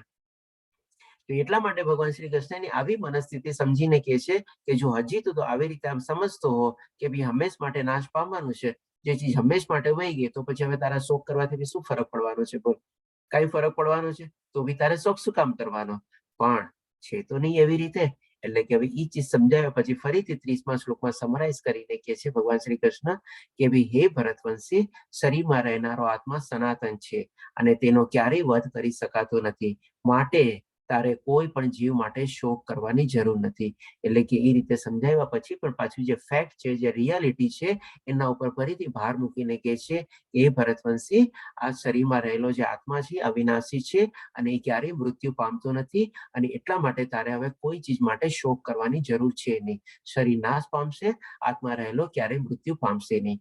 આ રીતે ભગવાન શ્રી કૃષ્ણ આપણને એકદમ બહુ સરસ રીતે સમજાવે છે કે ભાઈ આપણે શરીર નથી, આપણે આત્મા છીએ અને આત્મા હંમેશા ચિરસ્થાયી છે, સનાતન છે અને એનો ક્યારેય મૃત્યુ થતું નથી. તો જે શરીર જે છે ટેમ્પરરી જે છે એ હોઈ શકે આપણે મૃત્યુ પામે, અને એના માટે જે થોડું ઘણું આપણને ક્ષણિકભર સુખ દુઃખ કે થોડાક દિવસો માટે જો થતું હોય તો એ આપણે થોડું ઘણું આપણે સહન કરતા શીખવાનું છે. જેમ શિયાળો ઉનાળો આવે છે એમ જાય છે, અને એવી જ રીતે સુખ અને દુઃખ બી આવે છે ને જાય છે. આ રીતે ભગવાન શ્રી કૃષ્ણ આપણને સમજાવે છે. તો એક સૌથી મોટી ઇમ્પોર્ટન્ટ લર્નિંગ છે કે આપણી આઈડેન્ટિટી આપણને અહીંયા ભગવાન શ્રી કૃષ્ણ આપણને આપે છે કે ભાઈ આપણે આ શરીર નથી, પણ આપણે આત્મા છીએ અને આપણે જીવાત્મા છીએ. સૌથી મોટી આપણે લર્નિંગ આમાંથી આ થઈ કે ભાઈ આપણે કોણ છીએ આપણે. હવે જે એનો બીજો પ્રશ્ન હતો કે ભાઈ મને સુખ અથવા આનંદ મળશે નહીં, આ સૌથી મોટો અગત્યનો પહેલો પ્રશ્ન હતો જે ભગવાન શ્રી કૃષ્ણે ક્લિયર કર્યો. બાકી બધા આપણે જોઈ લઈએ એને પણ ભગવાન શ્રી કૃષ્ણ કેવી રીતે ક્લિયર કરે છે. તો બીજો એનો પ્રશ્ન હતો કે ભાઈ મને કોઈ સુખ અથવા આનંદ નહીં મળે જો આ લોકોની સામે લડું બી, એ લોકોની સામે મારી બી દઉં, એ લોકો મારીને એ લોકોને વિજય બી પ્રાપ્ત કરી લઉં, વિજય પ્રાપ્ત કરીને મને રાજ્ય બી મળી જાય અને રાજ્ય મળ્યા પછી બી મને કોઈ જાતનો સુખ અથવા આનંદ મળશે નહીં. તો એના માટે ભગવાન શ્રી કૃષ્ણ પેલા 36મા શ્લોકમાં એને કહે છે તારા દુશ્મનો ઘણા નિંદાકારક શબ્દોમાં તારું વર્ણન કરશે અને તમારી ક્ષમતાને ઓછી ગણાવી તેની મશ્કરી કરશે. તમારા માટે આનાથી વધુ દુઃખદાયક બીજું શું હોઈ શકે? હવે આને સમજવા માટે આપણે જોઈએ કે અર્જુન એક ક્ષત્રિય હતો. હવે એઝ અ ક્ષત્રિય તરીકે જ્યારે યુદ્ધ ભૂમિમાં કોઈ એને લલકારે અને યુદ્ધ ભૂમિ જ્યારે એની સામે ઊભી હોય, સામે દુશ્મનો પણ સુસજ્જ હોય, શસ્ત્ર લઈને એના સામે ઊભા હોય, તો એ ક્ષત્રિય માટે છે ને એ લલકાર, એ યુદ્ધ ભૂમિ, એ સામેની લડાઈ, એ બધું છે ને એક ગર્વની વાત છે કે ભાઈ હા, મને આટલો સરસ મોકો મળ્યો. આપણે જેમ હોશિયાર સ્ટુડન્ટ હોય અને એની કેમ એ એક્ઝામ માટે બધી પ્રિપેરેશન કરીને બેઠો હોય અને એક્ઝામની આમ રાહ જોઈને બેઠો હોય કે હવે જલ્દી એક્ઝામ આવે ને તો મજા આવશે, કેટલું બધી વાર રિવિઝન કરું, કેટલું બધું કરું. એટલે કે એમાં એક્ઝામની રાહ જોઈને બેઠો હોય સારો એવો નિપુણ વિદ્યાર્થી. તો અર્જુન પણ આટલો સરસ મોટો ક્ષત્રિય હતો અને બહુ સરસ મોટો મહારથી બી હતો. તો હવે એક ક્ષત્રિય માટે છે ને આ એક બહુ સારો અવસર કહેવાય. હવે જો એ અવસર ઉપર ત્યારે એ રણ છોડીને ભાગી જાય, જે પ્રમાણે આપણે છેલ્લી પાટલીએ રથમાં બેસી ગયો હતો, તો લોકો એના માટે કેવી નિંદા કરે. અને એમાં પણ જો એવા દુર્યોધન જેવા બધા સામે હોય તો એ લોકો તો આવો મોકાનો લાભ ઉઠાવવા માટે એકદમ રેડી જ બેઠા હોય કે ક્યારે અર્જુન આવો નિર્ણય લે અને ક્યારે એ લોકો એની ટીકા ટિપ્પણી કરે, નિંદા કરે, ના બોલવાનું બોલે, કેટલા કટુ વચન બધું બોલે. તો હવે ઈ જયારે આવી રીતે કોઈને તેમ કે ભાઈ એ જે ક્ષત્રિય તરીકે તારી સામે આવી રીતે લલકાર હતી, તારી સામે આવી રીતે ચુનૌતી હતી અને ઈ સમયે તું તો ભાગી ગયો તો ત્યાંથી, તો એના માટે કેટલું અપમાનજનક કહેવાય, એક જાતનું મરવા જેવું કહેવાય કે ભાઈ આના કરતા તો મૃત્યુ વધારે સારું ક્ષત્રિય માટે. તો એ રીતે ભગવાન શ્રી કૃષ્ણ એને કહે છે કે જો તું અત્યારે ક્ષત્રિય તરીકે અહીંયાથી જો તું વયો ગયો તો એ તો તારા માટે સૌથી વધારે દુઃખદાયક હશે. તું તો સુખ અને દુઃખનું વિચારસ ને, તો બીજું બધું તો ભૂલી જા, પણ એ જે દુઃખ પડશે એના માટે એનાથી મોટું તો કોઈ તારા માટે દુઃખ હશે જ નહીં ક્ષત્રિય તરીકે. અને પછી હજી બીજા શ્લોકમાં એને સમજાવે છે કે હે કુંતી પુત્ર, જો તું યુદ્ધમાં હણાઈ જઈશ તો સ્વર્ગ પ્રાપ્ત કરીશ, અથવા જો તું જીતીશ તો પૃથ્વીના સામ્રાજ્યનું સુખ ભોગવીશ. તેથી દ્રઢ નિશ્ચયપૂર્વક ઉભો થા અને યુદ્ધ કર. એટલે કે પેલા તો એને એકદમ કહે છે કે ભાઈ તારા માટે તો એકદમ પ્રાઇડ લેવા જેવી મોમેન્ટ છે, જો આમાંથી તું ભાગી જઈશ આવી રીતે તો તારી બધી નિંદા કરશે, કટુ વચનો વાપરશે ને બધું તારું ઘણું બધું અપમાનિત તને કરશે. એના કરતા એ બધું સાંભળવા કરતા તારા મૃત્યુ કરતા પણ એ ખરાબ પરિસ્થિતિ જો ઊભી થાય એના કરતા તો ભાઈ તું અત્યારે યુદ્ધ કર. અને જો તું યુદ્ધ કરતા કરતા જ તું હણાઈ બી જઈશ, તારો સ્વધર્મ નિભાવતા તું હણાઈ બી ગયો તો પણ કોઈ તને કોઈ તારી નિંદા કે ટીકા તો નહીં કરે. ભાઈ ઠીક છે, યુદ્ધ લડતા લડતા એ વીરગતિને પ્રાપ્તિ થયો અને એવી રીતે તારા માટે સ્વર્ગ પ્રાપ્તિ થશે. અને જો તું જીતીશ તો તને રાજ્ય ને બધું મળવાનું જ છે. એટલે કે આ રીતે ભગવાન શ્રી કૃષ્ણને સમજાવે છે કે તું જે સુખની વિચારસ, તારા હાથમાં તો ઇનફેક્ટ બંને હાથમાં લડ્ડુ છે. તો જો તું જીતીશ તો તને રાજ્ય મળશે અને તું ભોગવ, અને મરીશ તો પણ એ ક્ષત્રિય તરીકે તને તો સ્વર્ગની પ્રાપ્તિ થશે, તો પણ એ તારા માટે સુખ જ કહેવાય. એટલે કે આ રીતે ભગવાન શ્રી કૃષ્ણને કહે છે કે તારા તો બંને હાથમાં લડ્ડુ છે, તારે અત્યારે તારો સ્વધર્મ નિભાવવો જોઈએ, ઉભો થા અને યુદ્ધ કર. એટલે કે આ રીતે ભગવાન શ્રી કૃષ્ણનો જે બીજો પ્રશ્ન હતો કે ભાઈ મને શું સુખ મળશે એ એને સમજાવે છે. હવે પછી એનો પ્રશ્ન હતો કે ભાઈ હું પાપ કરવા જઈ રહ્યો છું. ત્યાર પછી ભગવાન શ્રી કૃષ્ણ શું છે 38 થી 53 શ્લોકમાં ભગવાન શ્રી કૃષ્ણ ધર્મ વિશે જ્ઞાન આપે છે, બુદ્ધિ વિશે જ્ઞાન આપે છે અને પોતે પોતાનો કેવી રીતે નિષ્કામ ભાવથી કર્મ કરવું જોઈએ એના વિશે જ્ઞાન આપે છે. અને આ રીતે પછી ભગવાન શ્રી કૃષ્ણના 40મા શ્લોકમાં કહે છે કે આ પ્રયાસમાં, એટલે કે કયા પ્રયાસમાં, તો કે ભાઈ સ્વધર્મ નિભાવતા નિભાવતા ધર્મનો માર્ગ નિભાવતા નિભાવતા અને સાથે સાથે કોઈ નિષ્કામ કર્મ કરતો હોય, એ ત્રણેય ચીજને ભગવાન શ્રી કૃષ્ણ સમરાઇઝ કરીને કહે છે કે આ પ્રયાસમાં કોઈ ખોટ અથવા ઘટાડો નથી. એટલે કે આમાં કોઈ જાતનો કોઈ આપણને નુકસાન નથી. આ માર્ગ એટલે કે સ્વધર્મનો માર્ગ, ધર્મનો માર્ગ અને પોતાના નિષ્કામ કર્મનો માર્ગ, એટલે કે આ ત્રણેય માર્ગ ઉપર કોઈ પણ પ્રગતિ કરવાથી કોઈ પણ વ્યક્તિ સૌથી ખતરનાક પ્રકારના ભયથી સુરક્ષિત રહે છે. આપણે ગઈકાલે ઓલરેડી જાણી ગયા હતા આપણે ગીતા માતામાં કે ભાઈ આપણે સૌથી મોટો આપણને ભય શેનો હોય છે, તો કે ભાઈ મૃત્યુનો ની બધાનો ભય હોય છે. તો આ બધાથી આપણે સુરક્ષિત થઈ જઈએ છીએ, એ રીતે ભગવાન શ્રી કૃષ્ણ વર્ણવે છે.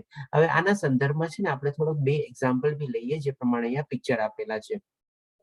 અહીં આપણે હનુમાનજી એનો સ્વધર્મ નિભાવતા નિભાવતા જયારે આખી લંકાને આગ લગાડી દે છે, તો શું એને કોઈ પાપ લાગે છે? નહીં. એ તો બી ધર્મના માર્ગ ઉપર હતા, રામના જે સૂચવેલા માર્ગ ઉપર જ ચાલતા હતા. અને એ રીતે જયારે રાવણ ઉશ્કેરાય છે અને એની પૂંછડી આગ લગાડે છે અને હનુમાનજી બી આખી લંકાને આગ લગાડી દે છે, એમાં એને કોઈ પાપ નથી લાગતું. એવી જ રીતે આપણે અહીંયા બીજો એક્ઝામ્પલ છે વિભીષણનો. જયારે રાવણના ભાઈ વિભીષણ જયારે રામની સામે જયારે યુદ્ધ લડવાનું હતું, ત્યારે એની પહેલા વિભીષણ એના ભાઈને ત્યાગી દે છે અને એને કહે છે કે તું ખોટું કરસ, એને એડવાઇસ બી આપે છે, બધું આપે છે, પણ રાવણ તો એ સાંભળતો જ નથી. તો બહુ લાંબો વિષય છે, પછી ક્યારેક લેશું આપણે. અને વિભીષણ ત્યારે રાવણનો ત્યાગ કરી અને રામની શરણાગતિ લે છે અને રામ પણ એની શરણાગતિ સ્વીકારે છે, કોઈ પ્રશ્ન કિંતુ પરંતુ કર્યા વગર. કારણ કે શરણાગતિમાં એવો તો ડેફિનેટલી આપણે એને શરણાગતિ આપવી જોઈએ એ પ્રમાણે. તો વિભીષણ પણ એની શરણાગતિ રામ એને વિભીષણની શરણાગતિ સ્વીકારે છે અને એને પોતાને આશ્રય આપે છે. અને ત્યારે વિભીષણ ઉપર પણ કુલ દોષક આપણે બધા એવા આરોપ લાગેલા હતા, પણ ના, ડેફિનેટલી એ તો ધર્મના માર્ગે કરતો ને. ત્યારે રાવણ અધર્મનો માર્ગ હતો, તેણે અધર્મનો માર્ગ છોડી અને ધર્મનો માર્ગ અપનાવ્યો અને એને સાથ આપ્યો, રામ ભગવાનને સાથ આપ્યો, એમની શરણાગતિ લીધી. તો એમાં પણ એને કોઈ જાતનો કુલ દોષક કે કોઈ કે ભાઈ કુલનો નાશ કર્યો કે આમ કર્યું તેમ કર્યું એના માટે જવાબદાર બન્યો, એવું કોઈ એને પાપ નથી લાગતું. આ રીતે આપણે જોઈએ. હવે આ બે તો આપણે સામે ઐતિહાસિક એક્ઝામ્પલ થઈ ગયા. માની લો આજની તારીખનો આપણે કે ભૌતિક દુનિયાનો બી એક્ઝામ્પલ લઈએ. માની લો આપણે એક સોલ્જર છે અથવા તો કોઈ સૈનિક છે. હવે એ બોર્ડર ઉપર માની લો કંઈક લડાઈ લડવા જાય છે, તો એનો સ્વધર્મ શું છે? લડાઈ લડવાનો છે. હવે એ લડાઈ લડતા લડતા માની લો સામે 200, 500, 1000 સૈનિકોને મારી નાખે, તો શું એને પાપ લાગવાનું છે? Definitely not. કોઈ જાતનું કોઈ પાપ નથી લાગવાનું. એટલે કે સ્વધર્મ કરતા કરતા એવું કાંઈ પણ કૃત્ય હોય કે જે આપણને પાપ સમજવું જ ન જોઈએ, અથવા તો ધર્મના માર્ગે આપણે ચાલતા હોઈએ તો પણ એ આપણને કોઈ જગ્યાએ પાપ નથી લાગતું, અથવા તો આપણે નિષ્કામ કર્મયોગ આપણો ફોલો કરતા હોઈએ તો પણ આપણને કોઈ જગ્યાએ એવું પાપ લાગતું નથી. હજી એક એક્ઝામ્પલ લઈએ. માની લો કોઈ આપણે જેમ કે ફાંસીના બધાને કોઈકને ફાંસી ચડાવવાની હોય. હવે જે ફાંસી ચડાવવાળો હોય, ઓલો જે જલ્લાદ હોય, એ શું કરતો હોય, ઓલો માછડો ખેંચતો હોય, એટલે કે જેથી કરીને ઓલા સામેવાળા માણસને ફાંસી ચડી જાય. તો હવે જે જલ્લાદનું કામ છે શું કે ઓલો ખેંચવાનું જેથી કરીને થાય, તો શું એને પાપ લાગે? Definitely not. એનો સ્વધર્મ કરે છે, એનું નિત્ય કર્મ એ છે અને એ પ્રમાણે ચાલે છે, તો એમાં એને પણ કોઈ જાતનું પાપ ન લાગે. આ રીતે એક એક્ઝામ્પલ આપણે સમજ્યા, ઐતિહાસિક એક્ઝામ્પલ બી સમજ્યા અને પ્રેક્ટિકલ લાઈફમાં બી આપણે એક્ઝામ્પલ સમજ્યા કે જો આપણે કોઈ આપણા સ્વધર્મ ધર્મના માર્ગ ઉપર અથવા નિષ્કામ કર્મયોગ ઉપર આપણે ચાલતા હોઈએ તો એમાં કોઈ કૃત્ય ઉપર આપણને આપણા કર્મ ઉપર આપણને પાપ નથી લાગતું. એટલે કે આ રીતે ભગવાન શ્રી કૃષ્ણને સમજાવે છે અર્જુનને કે જો આવી રીતે તું કરીશ, તારા ગુરુની હત્યા કે કોઈની પણ તારી હત્યા થશે એવી રીતે, તો એનું કોઈ તને પાપ લાગશે નહીં. પછી હવે આવે છે એને કૌટુંબિક પરંપરા વાળો, જે 39મા શ્લોક થી લઈને 45મા શ્લોક સુધી અર્જુન બહુ એક કાલ્પનિક પ્રોબ્લેમ એટલે કાલ્પનિક આવી રીતે કૌટુંબિક પરંપરાઓને વર્ણવે છે કે ભાઈ આવી સિચ્યુએશન અથવા આવી દશા કે જેથી કરીને વર્ણશંકર પ્રજાની ઉત્પત્તિ વધશે અને આપણે આપણા પિતૃઓને પણ આપણે સરસ રીતે આપણે પિંડદાનને બધું બી નહીં કાઢી શકીએ, એવી રીતે આખું વર્ણવે છે, જે આપણે ગઈકાલે પણ આપણે વર્ણવી લીધું હતું.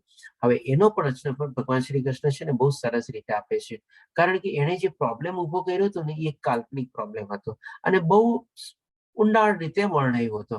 હવે જે આપણને ભગવાન શ્રી કૃષ્ણ જેનું સોલ્યુશન આપશે ને એ બહુ સરસ મજાનું સોલ્યુશન આપશે, તો એ પણ આપણે અહીંયા સમજી લઈએ. તો ભગવાન શ્રી કૃષ્ણ 45મા અને 46મા શ્લોકમાં કહે છે, પહેલા કહે છે કે વેદોમાં મુખ્યત્વે પ્રકૃતિના, આ કદાચ શ્લોક આપણને સમજવો થોડોક અઘરો રહેશે અને કદાચ એ સવાલની સાથે આપણે લિંકઅપ ન થાય, પણ આપણે ટ્રાય કરીશ કે ભાઈ દ્રષ્ટાંત આપી કે જેથી કરીને આપણે લિંક કરી શકીએ. આપણે કે પ્રકૃતિના 3 ગુણોનું વર્ણન થયું છે.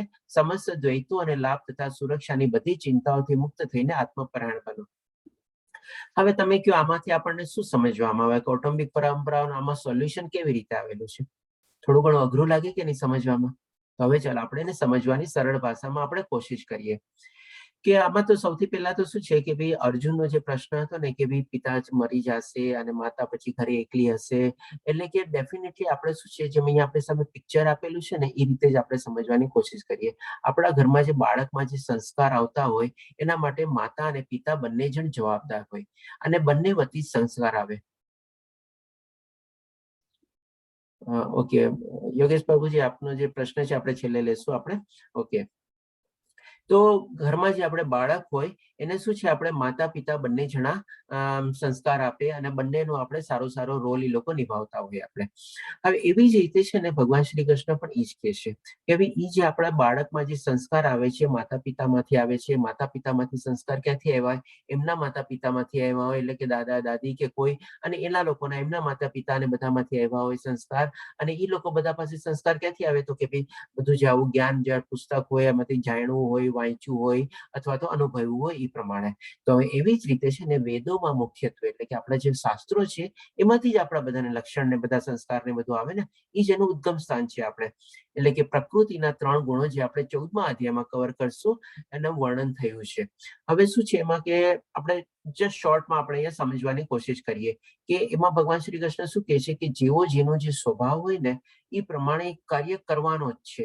કારણ કે પ્રકૃતિના જે 3 ગુણો છે ને એને ગમે તે રીતે એને કમ્પેલ કરશે, એને બાધ્ય કરશે કે એ કર્મ કરવા માટે, અને એમાં જ એનો મોટો રોલ પ્લે હોય છે. કારણ કે બધા કર્મ જે છે ને આપણે વિચારીએ છીએ કે આ કર્યું, ઓલા કર્યું, આવી રીતે આમ કર્યું, નથી હોતું. એનો સ્વભાવ, અને એ સ્વભાવ છે એની પાછળ એને પ્રકૃતિના 3 ગુણો હોય છે. એટલે કે આપણે ડિટેલમાં ત્યારે લેશું 14મા અધ્યાયમાં. એટલે કે આજે ક્ષત્રિયનો તારો સ્વભાવ છે, તો તું નહીં બી ચાહ ને તો બી જે છે ને તારા જે 3 ગુણો પ્રત્યે જે પ્રભાવિત થયેલો છે ને એ પણ તને છે ને આ યુદ્ધ કરવા માટે પ્રેરશે જ. એટલે કે તું નહીં ચાહ તો બી તું તારે યુદ્ધ કરવું જ પડશે, કારણ કે તું ત્રિગુણી માયાથી બંધાયેલો છે, પ્રકૃતિના ગુણોથી હેઠળ છે. હવે બીજી ચીજ આપણે એટલા માટે એ કહે છે કે સમસ્ત દ્વૈતોને લાભ તથા સુરક્ષાની બધી ચિંતાઓથી મુક્ત થઈને આત્મપ્રાણ. હવે અહીંયા ભગવાન શ્રી કૃષ્ણને આત્માનું જ્ઞાન ઓલરેડી આપી દીધેલું છે.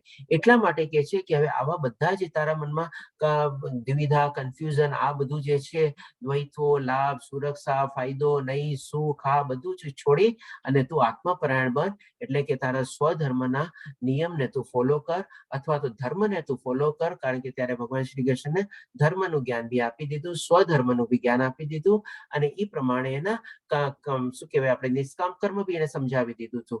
અને એ પ્રમાણે કહે છે કે હવે તું આત્મપરાયણ બન અને તારું કર્મ કર. હવે આના સંદર્ભમાં આપણે હજી એક એક્ઝામ્પલ લઈ લઈએ. આપણે આ નાના બાળકોને એનો જ એક્ઝામ્પલ આપીએ.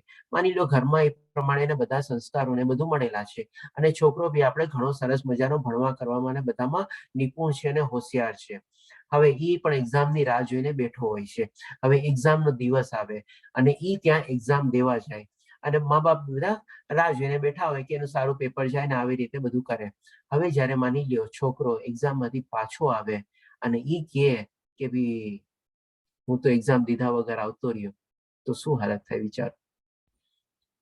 હવે અર્જુન ત્યાં ગયો છે યુદ્ધ ભૂમિ ઉપર, લડવા માટે બધા ઉભા છે, પોતે બી છે, બધું છે, અને યુદ્ધ ભૂમિમાંથી પાછો ત્યાં કુંતી માતા પાસે જાય એવી મેં તો લડાઈ ન કરી, હું પાછો આવ્યો. એમને શું હાલત થાય વિચાર. તો આ રીતે જ આપણે છે ને સમજવાનું આપણે એને છે જે ભગવાન શ્રી કૃષ્ણ કહે છે કે ભાઈ તારા જે સંસ્કાર છે, તારા જે આપણે જેમ આપણે બાળકોમાં જે બધા સંસ્કાર આપેલા હોય, ત્રિગુણી માયાના હિસાબે જે પ્રમાણે તારો સ્વભાવ છે, જે પ્રમાણે તારો સ્વધર્મ છે, જે પ્રમાણે ધર્મનો માર્ગ છે, જે પ્રમાણે નિષ્કામ કર્મયોગ છે, એ પ્રમાણે તારે આ યુદ્ધ તો કરવું જ પડશે. તો એ જ પ્રમાણે ઘરમાં જે બધા આપણા માની લો અહીંયા આપણે પુરુષ મેમ્બરે બધા જે લડવા આવ્યા છે બધા હણાઈ બી જશે, તો ઘરમાં જે બધા મેમ્બરોને બધા જે છે જરૂરી નથી કે તું જે બધું વિચારસ એ પ્રમાણે થશે. જે પ્રમાણે કૌટુંબિક પરંપરા બધું વિચાર્યું એ બધાની પાસેનો જ્ઞાનનો સોર્સ ને સ્ત્રોત જે છે એ બધું પ્રમાણે મળી જશે, અને એ પણ એના ગુણ પ્રમાણે વર્તશે આગળ, જે આપણે આવનારી પ્રજાને બધું જે છે એ પ્રમાણે. એટલે કે આ બધી ચીજની તારે કોઈ ચિંતા કરવાની જરૂર નથી. તો આત્મપ્રાણ કરીને તારો અત્યારે સ્વધર્મ નિભાવ. પછી હજી એક 46મા શ્લોકમાં આ બધી ચીજ સમજાવીને ભગવાન શ્રી કૃષ્ણ એક કમ્પેરિઝન આપે છે. તો એમાં શું કે છે કે જે હેતુ એક નાના કુવાથી સારે છે તે બધા હેતુઓ વિશાળ જળાશયથી તરત જ પરિપૂર્ણ થાય છે. તે જ પ્રમાણે વેદોમાં રહેલા ઉદ્દેશને જાણનાર માટે વેદોનો સર્વ આશયો સિદ્ધ થઈ જાય છે. હવે આ ચીજ આપણે સમજીએ. આજે જેમ કે આપણે માની લો ઘરમાં પાણી આવે છે, આપણે તો એ આપણે નળ ખોલીએ એટલે પાણી આવે છે. હવે એ પાણી આપણને ક્યાંથી મળે છે? તો કે ભાઈ મ્યુનિસિપલ કોર્પોરેશનની એક મોટી ટાંકી અથવા મોટું રિઝર્વોયર ને બધું હશે ને, ત્યાંથી પાણી આવે છે ને. એટલે કે માની લો આપણા ઘરમાં બી એક નાનકડી ટાંકી આપણે સ્ટોરેજ માટે રાખેલી હોય, અને ઈ સ્ટોરેજમાં બી પાણી ક્યાંથી આવે છે? તો કે મેઇન સ્ત્રોત તો ઓલો જ છે ને, જે આપણે મ્યુનિસિપલ કોર્પોરેશનની ટાંકી ને બધું હોય, રિઝર્વોયર હોય, ત્યાંથી જ આપણે. તો એ જ ભગવાન શ્રી કૃષ્ણ કહે છે કે જેમ બધા નાના નાના કુવાથી જે પર્પઝ આપણને સર્વ થાય છે પાણીનો, એ બધા વિશાળ જળાશયથી બી સર્વ થઈ જાય છે. તો એવી જ રીતે ભગવાન શ્રી કૃષ્ણ અહીંયા આપણને સમજાવવા માંગે છે કે ભાઈ માની લ્યો જે આપણે બાળકમાં જે સંસ્કારની બધું આપણે આપીએ છીએ, આપણે એ જે સંસ્કાર જે આપણા બધા શાસ્ત્રોની બધું જે છે એમાંથી એ પ્રમાણે એને મળતા રહેશે. એના માટે એવું જરૂરી નથી કે ભાઈ નાના જળાશયો વયા ગયા તો એને પછી ત્યાંથી બધા સંસ્કારની બધું ન મળે. એટલે કે આ બધી કોઈ ચીજની તારે કઈ એવી ચિંતા કરવાની જરૂર નથી. આ કમ્પેરિઝન દ્વારા એ આપણને સમજાવવાની કોશિશ કરે છે ભગવાન શ્રી કૃષ્ણ કે ભાઈ આ બધાથી અર્જુનને કહે છે કે તું બધી કોઈ ચિંતા ન કર, અને આ બધા સર્વ જે આશયો બધા જે આપણે જે વેદોમાં બધું છે એ પ્રમાણે બધામાં એ લોકોમાં સંસ્કાર આવી જશે, અને જે વર્ણશંકર વામ થશે તેમ થશે, બધું તારે કોઈ ચિંતા કરવાની જરૂર નથી. હવે આ બધી ચીજ સમજાવ્યા પછી ભગવાન શ્રી કૃષ્ણ 47મા શ્લોકમાં આને સમરાઈઝ કરે છે અને બહુ સરસ રીતે પછી કહે છે. તો એ બી જોઈએ આપણે. તો આમાં 47મા શ્લોકમાં કહે છે, આ બહુ સરસ મજાનો શ્લોક છે, જેમાં ભગવાન શ્રી કૃષ્ણ કહે છે તને તારું નિયત કર્તવ્ય કરવાનો અધિકાર છે, પરંતુ તને કર્મના ફળનો પણ અધિકાર નથી. તે પોતાની જાતને કદાપી પોતાના કર્મના ફળોનું કારણ માનીશ નહીં, અને સ્વકર્મ ન કરવામાં પણ કદી આસક્ત થઈશ નહીં. હવે આ એક શ્લોકમાં છે ને ભગવાન શ્રી કૃષ્ણ આપણને 4 ચીજ સમજાવે છે, અને એ આખી 4 ચીજ છે ને કર્મના રિલેટેડ છે. આપણે આ ચીજમાંથી આપણે 3જા અને 5મા અધ્યાયમાં બી સમજશું આપણે, અને હોઈ શકે તો આપણે જે કર્મના કેવી રીતે આપણે ફોલો કરવા જોઈએ એમાંથી 4-5 નિયમો બી આપણે જાણશું. તો અહીંયા પહેલા જે ભગવાન શ્રી કૃષ્ણ 4 ચીજ કે છે એ આપણે સમજી લઈએ. સૌ પ્રથમ કે છે કે તારા નિયત કર્તવ્ય કર્મ કરવાનો તને અધિકાર છે.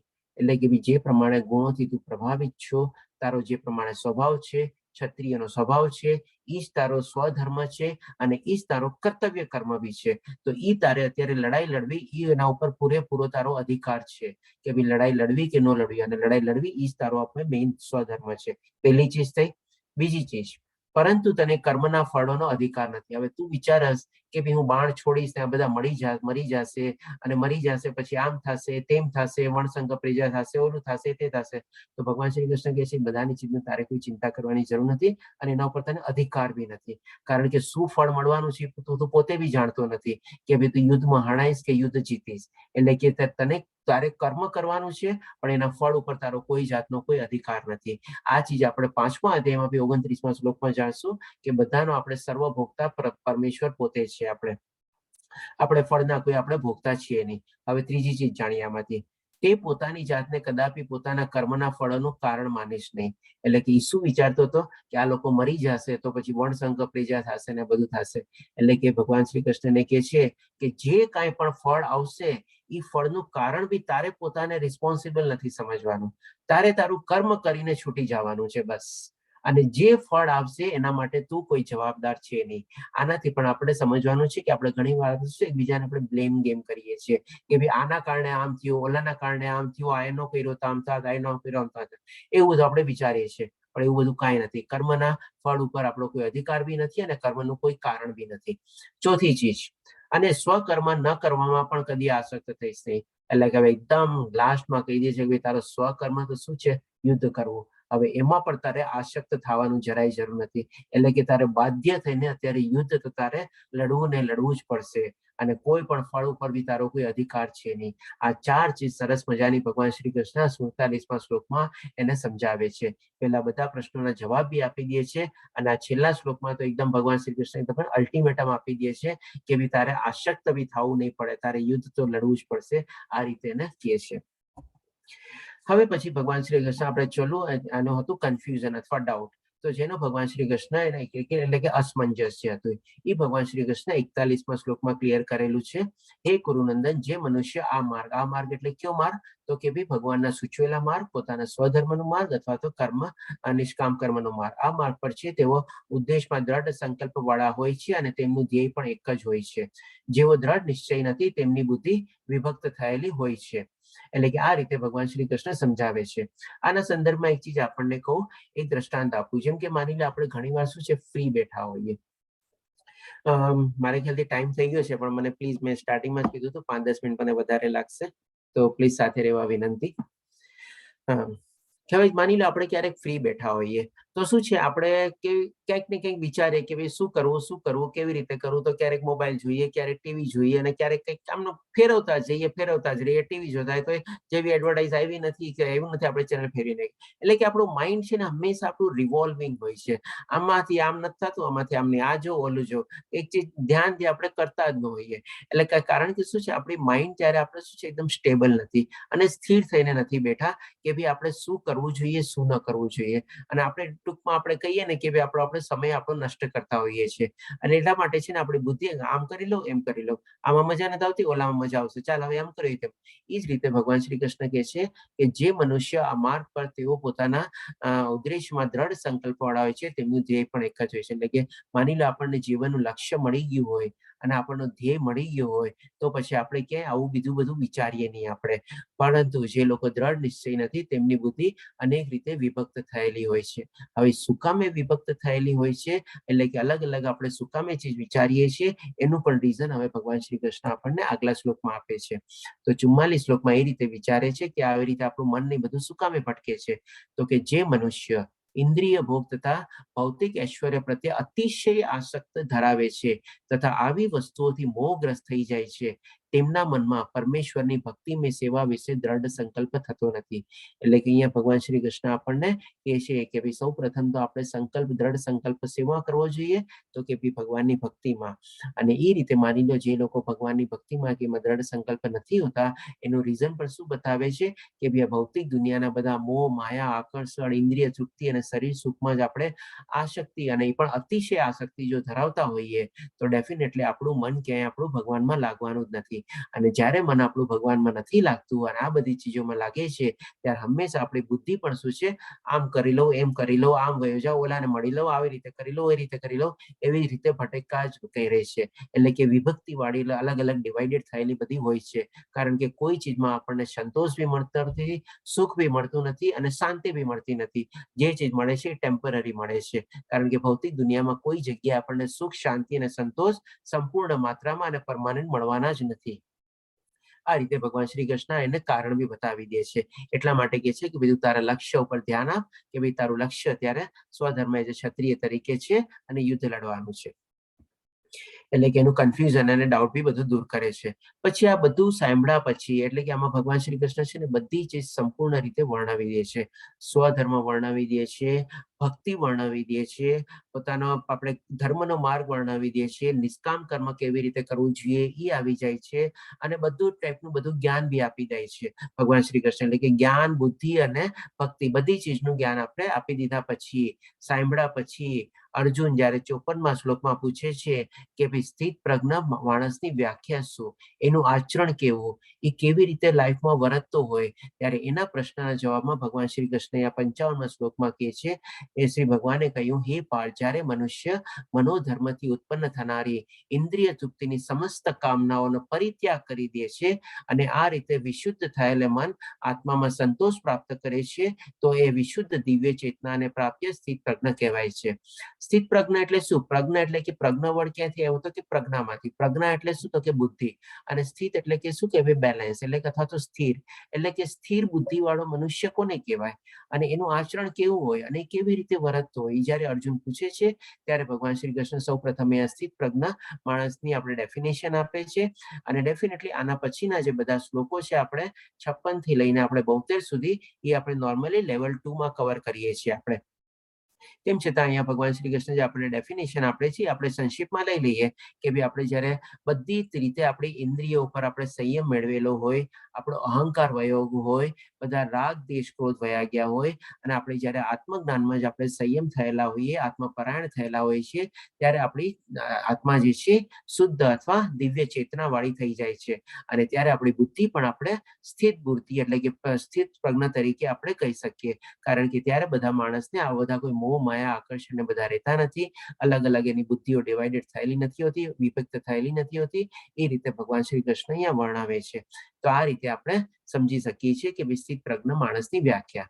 હવે આમાં બીજા 2 શ્લોક ઇમ્પોર્ટન્ટ છે જે આપણે લઈ લઈએ કે જેમાં આપણને ભગવાન શ્રી કૃષ્ણ આપણી મનસ્થિતિ એટલે કે ક્રોધ કેવી રીતે ઉત્પન્ન થાય છે અને શું શું એનું રિઝલ્ટ આવે છે એ આપણને સમજાવે છે. અહીંયા એક આવા જ આપણે સ્થિત પ્રજ્ઞ માણસ છે, આપણે શ્રીલા પ્રભુપાદજી, એમને નમન કરીએ આપણે કે જે એક આપણે જેનો આપણે અત્યારે આપણે ઇસ્કોન દ્વારા જે આપણે ઓર્ગેનાઇઝ થયેલું છે બધું આપણે એનો લાભ લઈએ છીએ આપણે. હવે ભગવાન શ્રી કૃષ્ણ 62મા અને 63મા શ્લોકમાં સમજાવે છે કે ભાઈ આ ક્રોધ અને બધું કેવી રીતે ઉદ્ભવે છે. તો સૌથી પહેલા કહે છે ભગવાન શ્રી કૃષ્ણ 62મા શ્લોકમાં કે ઇન્દ્રિય વિષયોનું ચિંતન કરવાથી. ઇન્દ્રિયોના વિષય એટલે શું કે બધી આપણી સેન્સીસના બધા આ જોઈ લઉં, આ સાંભળી લઉં, આ જગ્યાએ મળી લઉં, આ બધા આપણા વિષયો છે, ઇન્દ્રિયોના વિષયો. ચિંતન કરવાથી મનુષ્યને તેમાં આસક્તિ થાય છે, એટલે કે એમાં પોતાના ઇમોશન અને લાગણી જોડાય છે અને આવી આસક્તિથી કામના ઉત્પન્ન થાય છે. એટલે લાગણીને જ્યારે ઇમોશન જોડાઈ જાય છે ત્યારે હવે એની ઈચ્છા થાય છે કે હું આને પ્રાપ્ત કરી લઉં, આ જગ્યાએ વયો જાઉં, આ વ્યક્તિને મેળવી લઉં, આટલું ધન મેળવી લઉં, આમ કરી લઉં, એમ કરી લઉં, બધું એની ઈચ્છા થાય છે અને તેમાંથી ક્રોધ ઉદ્ભવે છે. તેમાંથી ક્રોધ કેવી રીતે ઉદ્ભવે છે? હવે એક પણ કારણ ભગવાન શ્રી કૃષ્ણ આપણને 63મા શ્લોકમાં સમજાવે છે કે ભાઈ ક્રોધથી પૂર્ણ મોહ ઉત્પન્ન થાય છે. એટલે કે આપણને પેલા આપણે લાઈફ ઇમોશનની એટેચ થયા, આપણા ઇમોશનથી આપણે કર્મમાં પ્રવૃત્ત થયા આપણે, અને જો આપણે કાર્યમાં પ્રવૃત્ત થઈને આપણને સફળતા મળી ગઈ તો બરાબર છે, ટાઈમ બિંગ આપણને સંતોષ અને સુખ મળ્યું, પણ ન મળ્યું તો તરત આપણને ક્રોધ આવે છે. અને જ્યારે ક્રોધ આવે છે, આના કારણે આમ ન થયું, આના કારણે આમ ન થયું, ઓલાના કારણે આમ થઈ ગયું, ઓલા આમ ન કર્યું તો આમ થઈ જાય, મારું આમ થઈ જાય, તેવી રીતે એવી ટાઈપના આવા બધા આપણને ક્રોધ મનમાં ઉત્પન્ન થાય છે.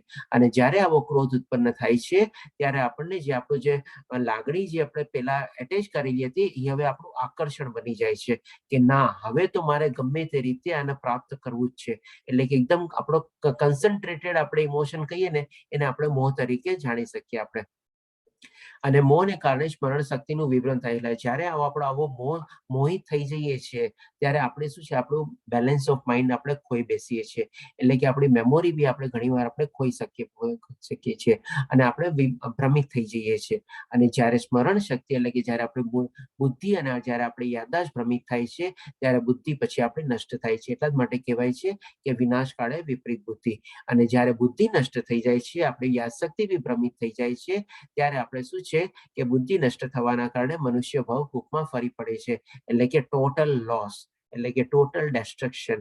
આ રીતે ભગવાન શ્રી કૃષ્ણ આખી એક આપણી મનસ્થિતિ છે ને આપણને સમજાવે છે. હવે આને આપણે એક પિક્ટોરિયલ પ્રેઝન્ટેશન તરીકે બી જોઈ લઈએ.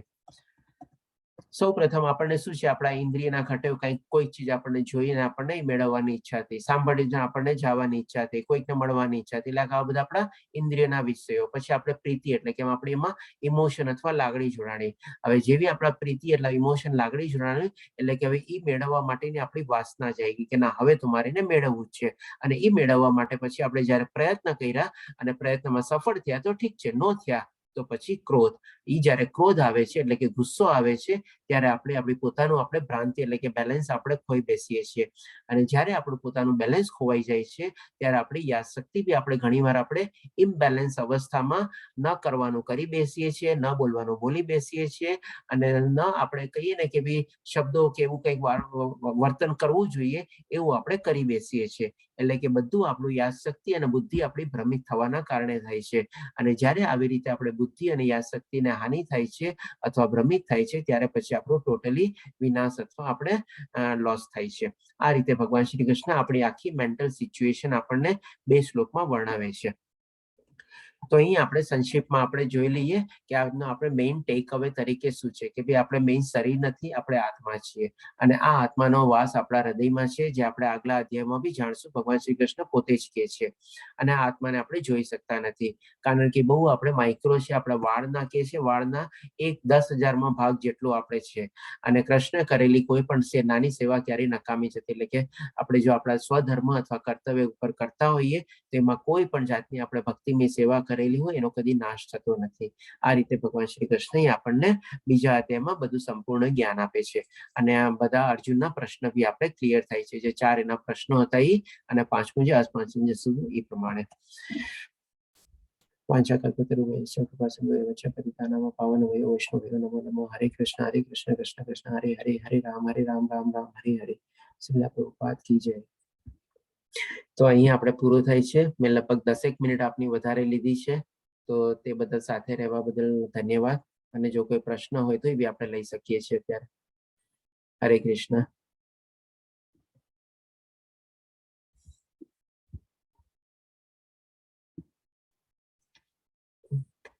જી મહેશ પ્રભુજી, આપનો હેન્ડ રેઝ છે, પૂછી શકો છો આપ. પ્રભુજી, આપે કહ્યું કે કોન્સન્ટ્રેશન મોહમાં પરિવર્તિત થાય છે. કન્સન્ટ્રેશન નહીં, આપણો જે લાગણી અને ઇમોશન જે હશે ને એ કન્સન્ટ્રેટેડ થઈ જાય છે. એટલે કે ઓર વધારે ઓર વ્યાપક થઈ જાય છે.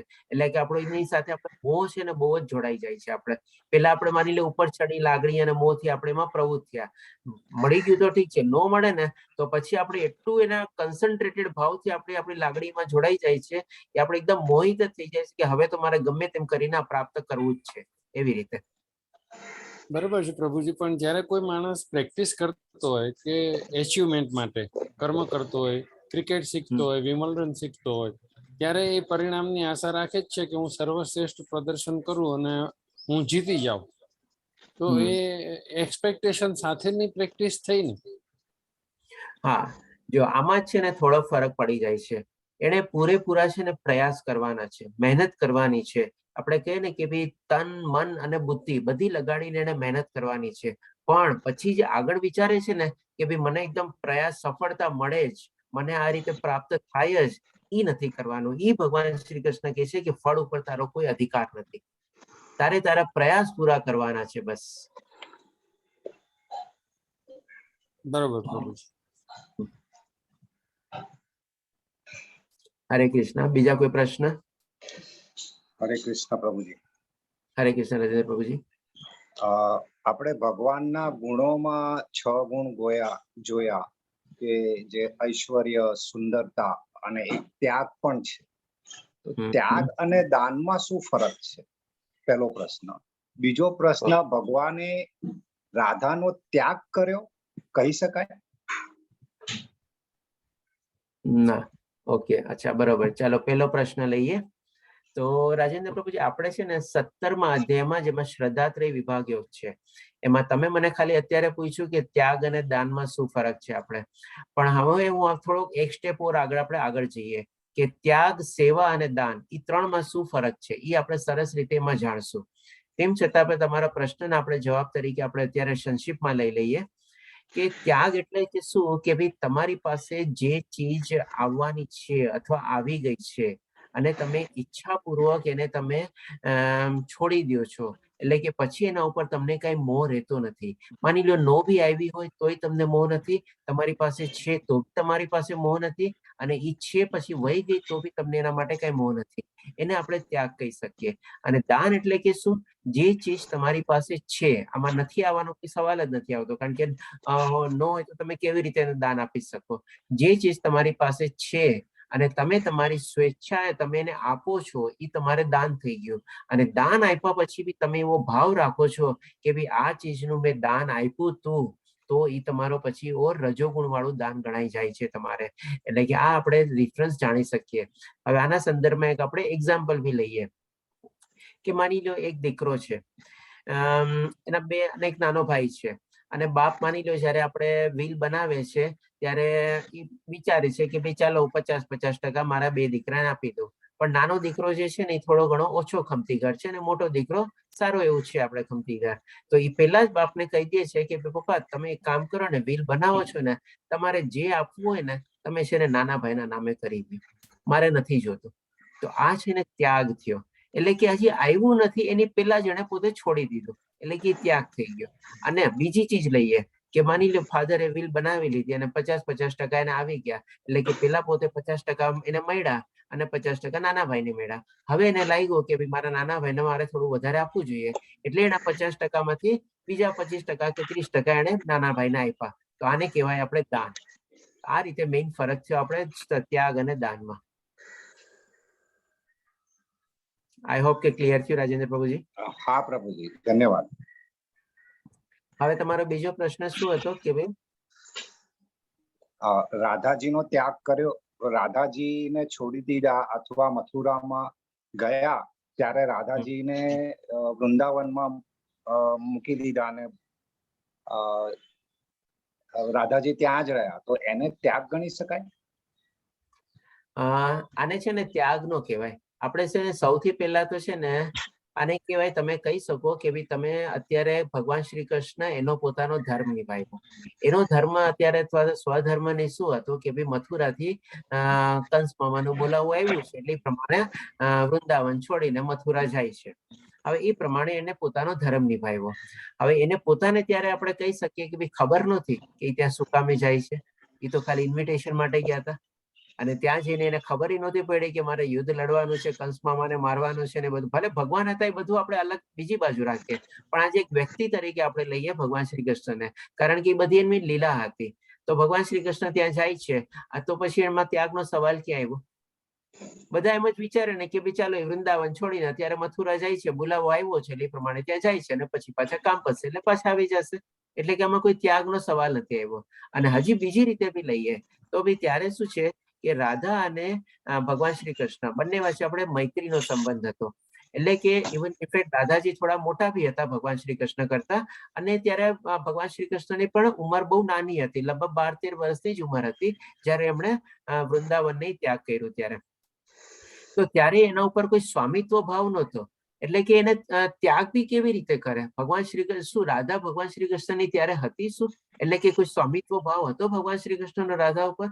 કોઈ જાતનો કઈ નહોતો. તો પછી એમાં ત્યાગનો બી સવાલ ક્યાં આવ્યો? તમે કહો મને. એટલે કે ન્યુટ્રલ આપણે કહીએ ને કે એકદમ નિર્દોષ સરસ મજાની મૈત્રીની એવી રીતે હતું. ભગવાન શ્રી કૃષ્ણ માટે બોલાવવા આવ્યો અને એ પ્રમાણે ગયા. તમારે આમાં નથી આપણે ત્યાગ આવતો કે નથી કોઈ છોડવાનો કોઈ એવો ભાવ આવતો. હરે કૃષ્ણ પ્રભુજી. તો આની કમ્પેરમાં થોડો ટાઈમ જાય છે, પણ રામ ભગવાને સીતાનો ત્યાગ કર્યો તો એ કહેવાય છે, એ ખરું છે?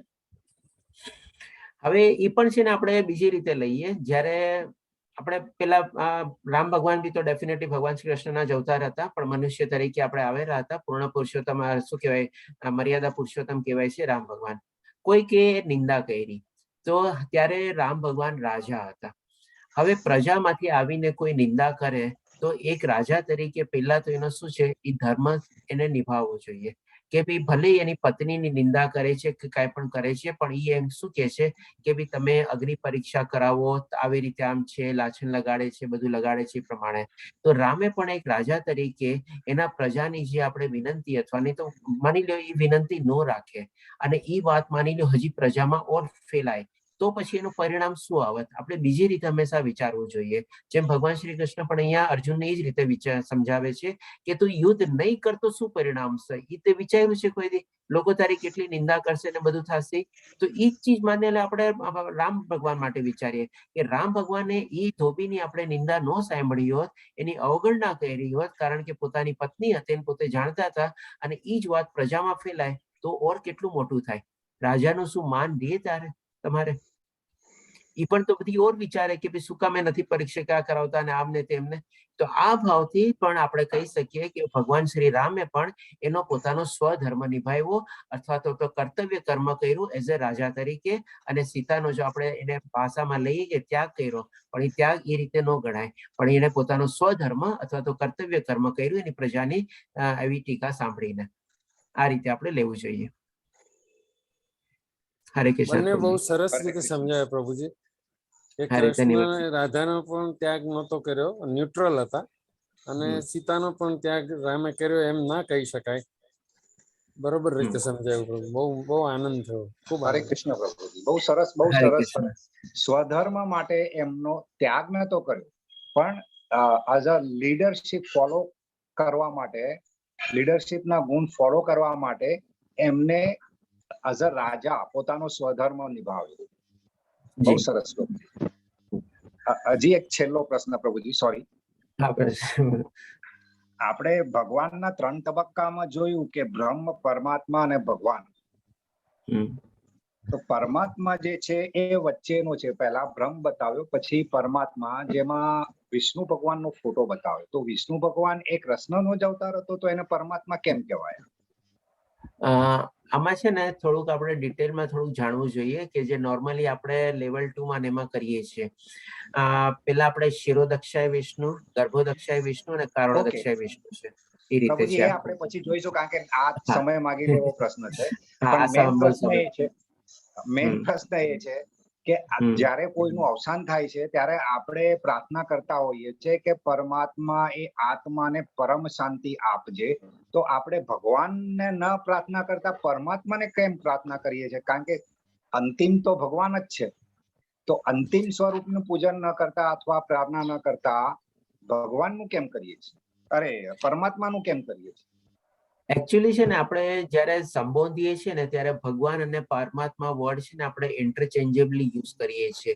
પણ એકચ્યુઅલી પ્રોપર મિનિંગ શું છે કે ભાઈ પરમાત્મા એટલે કે પૂર્ણ પુરુષોત્તમ પરમેશ્વર તરીકે આપણે બી પરમાત્મા કહીએ છીએ. અને ભગવાન વર્ડ છે ને નોર્મલી જયારે ભક્ત જે હોય છે ને એ હંમેશા ભગવાન વર્ડ યુઝ કરે છે, કારણ કે એ ભગવાનની દ્વિભુજય રૂપમાં એટલે કે શરીરધારી રૂપમાં છે ને ભક્તિ કરતા હોય છે. અને બાકી જે આપણે હોઈએ છીએ ને, કારણ કે ત્યારે આપણે આત્મા છે, શરીર નાશ પામ્યું છે, એટલે કે આત્માના સંબંધથી આપણે પરમાત્માની સાથે તરત લિંક કરીએ છીએ. એટલે કે આપણે એમ બી બોલી શકીએ છીએ કે ભગવાન એમની આત્માને શાંતિ આપે. આપણે એમ પણ ઘણી વાર બોલીએ છીએ, અને ઘણા લોકો એમ બી બોલે છે કે પરમાત્માને એમને શાંતિ આપે. એટલે કે આ બધા વર્ડ છે ને ઇન્ટરચેન્જેબલી યુઝ થાય છે. આમાં કોઈ આપણે કોમન પ્રેક્ટિસ એવી રીતે નથી, પણ આ તો શું સમજવા ખાતર આપણે આ જો સ્પેસિફિકલી જેને ભગવદ્ ગીતાનું બધાનું જ્ઞાન હોય એ સમજી શકે કે ભાઈ આ 3 જે છે 3 તબક્કાથી આપણે ભગવાનને જાણી શકીએ છીએ, સમજી શકીએ છીએ અને એની બારામાં જ્ઞાન મેળવી શકીએ છીએ. બાકી જે પ્રમાણે જેને વર્ડ યુઝ કરવા હોય એ પ્રમાણે એ લોકો કરી શકે છે, જેને સંપૂર્ણ જ્ઞાન ને અથવા ઓછું જ્ઞાન હોય પ્રમાણે. એટલે આપણે બદ્ધ તરીકે આ ઇન્ટરચેન્જ વર્ડ યુઝ કરીએ છીએ. હા જી. ધન્યવાદ પ્રભુજી. હરે કૃષ્ણ. ઓકે, હરે કૃષ્ણ. બીજા કોઈ પ્રશ્ન? બહુ સરસ પ્રશ્ન હતો પ્રભુજી, બહુ મજા આવી. તો કાલે ફરીથી મળશું આપણે. 3જો અધ્યાય કર્મયોગ છે આપણે લેશું. હરે કૃષ્ણ સર્વે ભક્તોને. હરે કૃષ્ણ. જય કાલે શ્રી કોણ કૃષ્ણ લેવાનું છે પ્રભુજી. શ્લોક અને હરે કૃષ્ણ હરે કૃષ્ણ. એ રાજેન્દ્ર પ્રભુજી આપ અને દીપ્તિ હરે માતાજી કૃષ્ણ decide હરે કરી. કૃષ્ણ. ઓકે ઓકે ઠીક છે ઠીક છે. હરે હરે કૃષ્ણ. કૃષ્ણ હરે કૃષ્ણ. હરે હરે કૃષ્ણ. હરે કૃષ્ણ. હરે કૃષ્ણ.